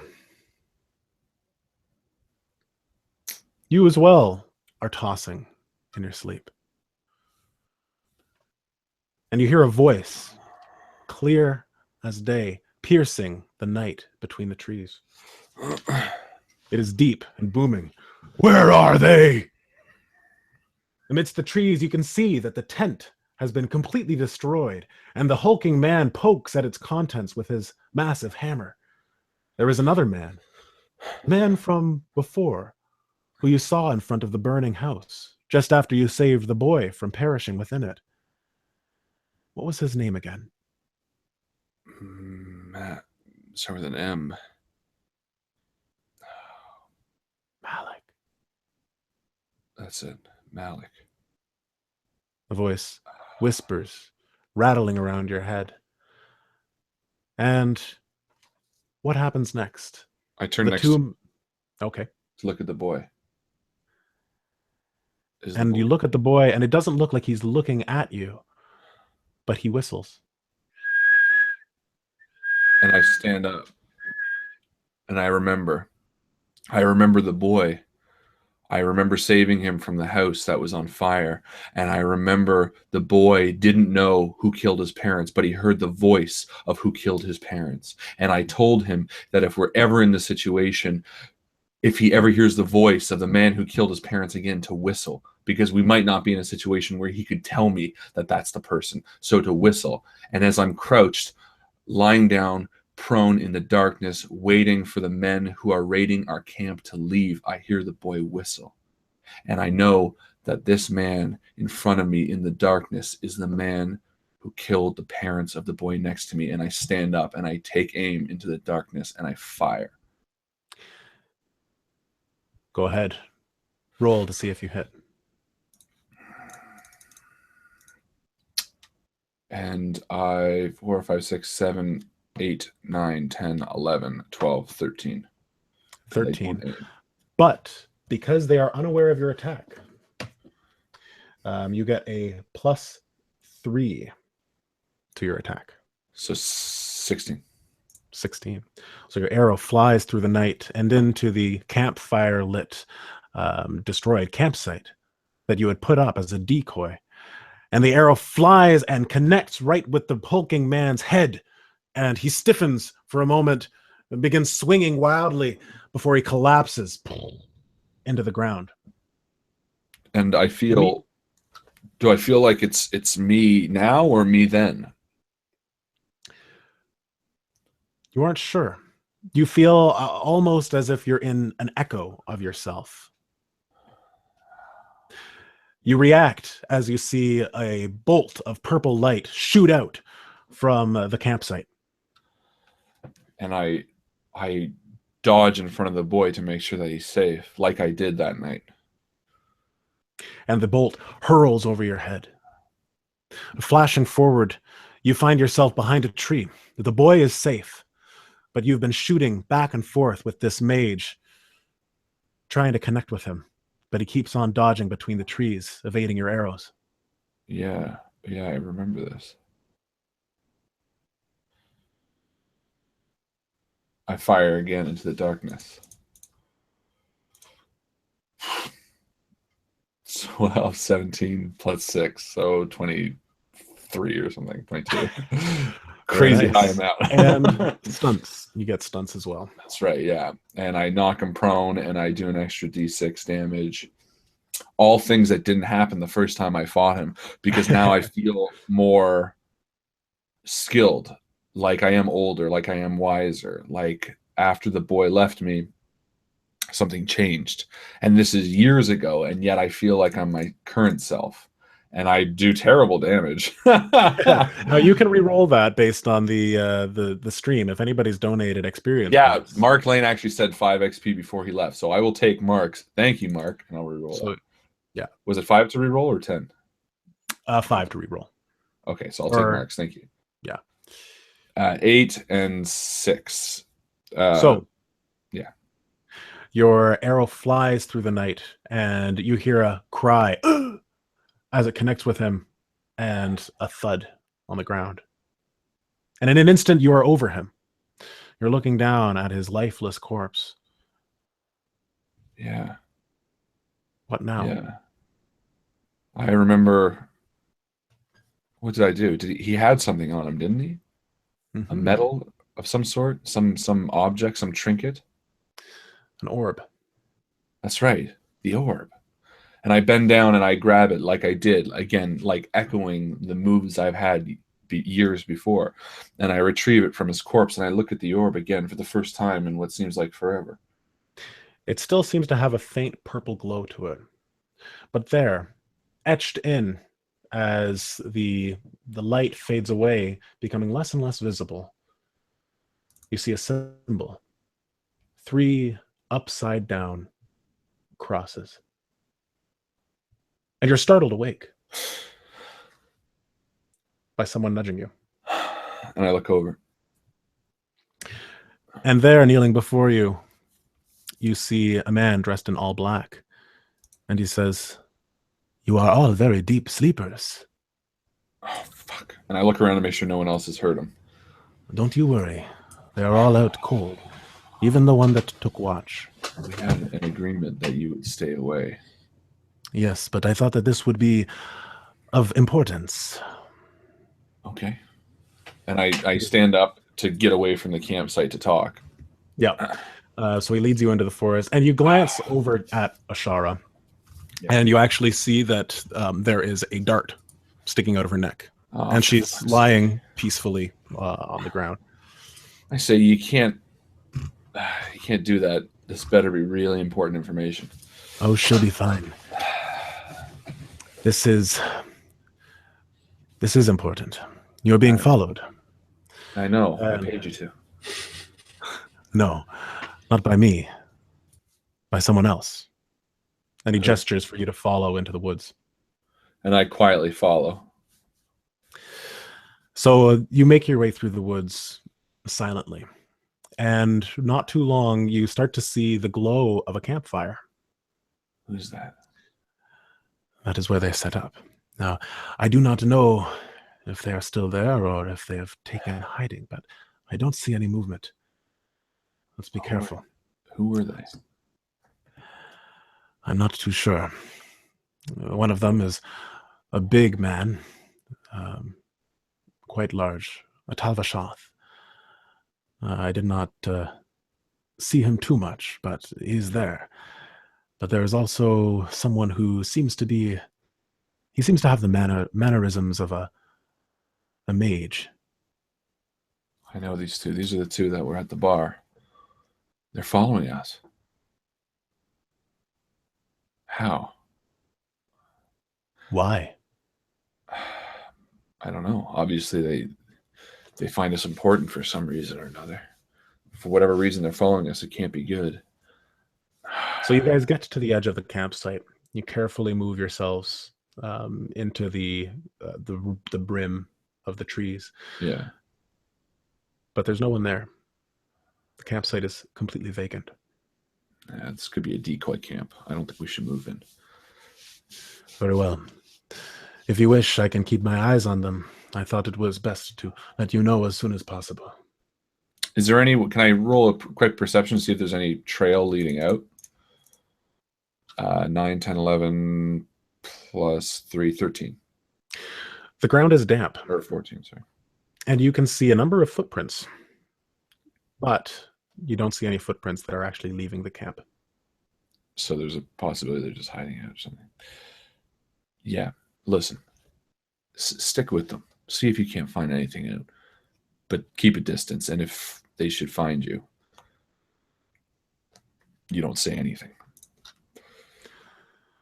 Very well. I will be the shadow. I appreciate that. Tomorrow night, we're going to make camp. I'll meet you when the moon reaches its peak, just outside of camp, towards water. And then you can give me whatever you found out then. But these people were those who followed us from or I knew these people from the bar. The Talvashoth and the other man. I can't remember what he looked like, but I remember both of them. Whatever they're here for, I don't think it's to help. So be careful. I will. Good night. And don't knock out any more of our watches because, yeah, it might be easy for you to slip in and out, but that also means someone else could. What can I say? I have to practice my dart throwing skills when there's no dartboard around. Yeah, well, remember, tomorrow night, closest to water. I'll camp by a river and I'll meet you at the river. I will see you there. And I head back, and before I go to bed, I pull the dart out. No, I tell him to follow me back and take his dart back with him so that she thinks she just fell asleep, and then I go back to bed. All right. And he does, and he gives you a curt nod and vanishes into the night. And we are going to end with a small jump to where you're headed. Our adventurers are not too far out from a small town.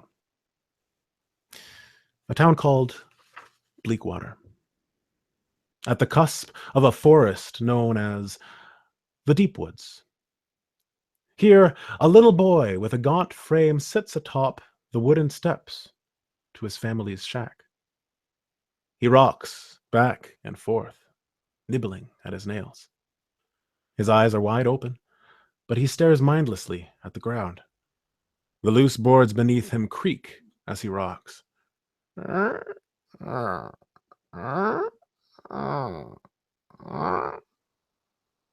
Though he remains completely ignored by the occasional passerby, anyone paying close enough attention would see that his lips are moving as well.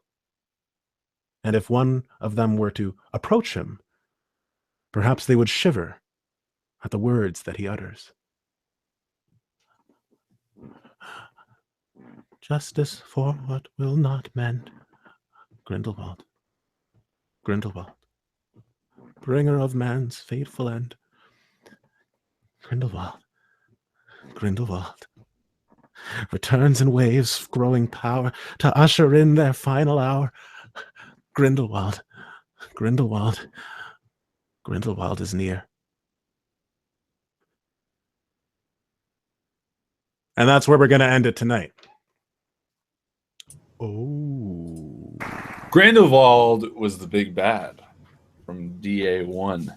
So I am very keen to find out exactly how this mofo comes back in spades. Thank you so much to Mr. Justin Thomas James for the beautiful game that he's been putting together. Chris says, clap again. All right. I don't know why. Deserves it. Fantastic job, Justin. Fantastic job, you guys below. And community, fantastic job being with us tonight. A huge shout out to everybody who is talking. The YouTube chat is off the hook.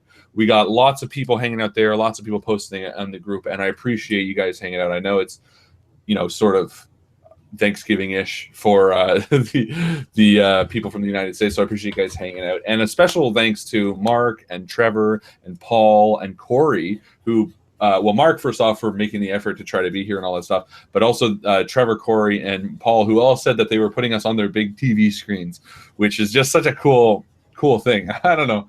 I love that people are like watching us like we're an actual show, which always feels real weird. So thank you guys for doing that. Thank you to everybody hanging out. Once again, huge thank you to Justin. Mm-hmm. Thank you. Thank you. There we go. Yes, so as I mentioned, this Friday night, 9 o'clock, we are going to premiere the trailer for the next 10-part campaign that we're starting January 4th. We're also doing a spooky game night stream with my two very best friends. We are going to be very drunk. We're going to be very scared. It is going to be a lot of fun and a lot of goofiness. So you definitely want to check that out. It's going to be really fun. It's going to be one to remember. We're going to be playing a few scary games. I got one short game that someone recommended, like a demo almost, but it looks good. And then I was thinking we're going to do like a mod, like one of the best mods for Amnesia, because the mechanics we like, but it would be all new story. So we know how it looks, right? So Amnesia is one game that I think I introduced you to it, Harlan. You did. But I couldn't play it myself. It was like, yeah, this game's pretty scary. Harlan might like it. It was good. So please hang out with us 9 o'clock this Friday night. I'm going to put a post tomorrow with a little clue about the trailer. And if you figure it out, you can watch the trailer before. But 9 o'clock Friday is when it's going to be premiering. Thanks again to Justin. Dragon Age, let's go on. We got 3 more awesome weeks of Dragon Age. We got next week is episode 7, 8, 9, 10. Sorry, 4 weeks. Bad, my math. And then we have the year-end game. Again, a reminder that we are going to have a crazy, wacky, free-for-all game full of XP, full of expenditure, where you can basically kind of make anything happen. It's going to be a really weird game. It's going to fall on either Christmas game or New Year game. I don't really know how we're going to do it just yet, but it's going to be at the end of the year. So make sure you pool all your XP together to do some really crazy stuff for that. Have a fantastic night. Thank you guys so much for joining us. That's all from me. And as my baby boy Chris likes to say, we'll see you around the table. We will see you around the table, guys. Good night.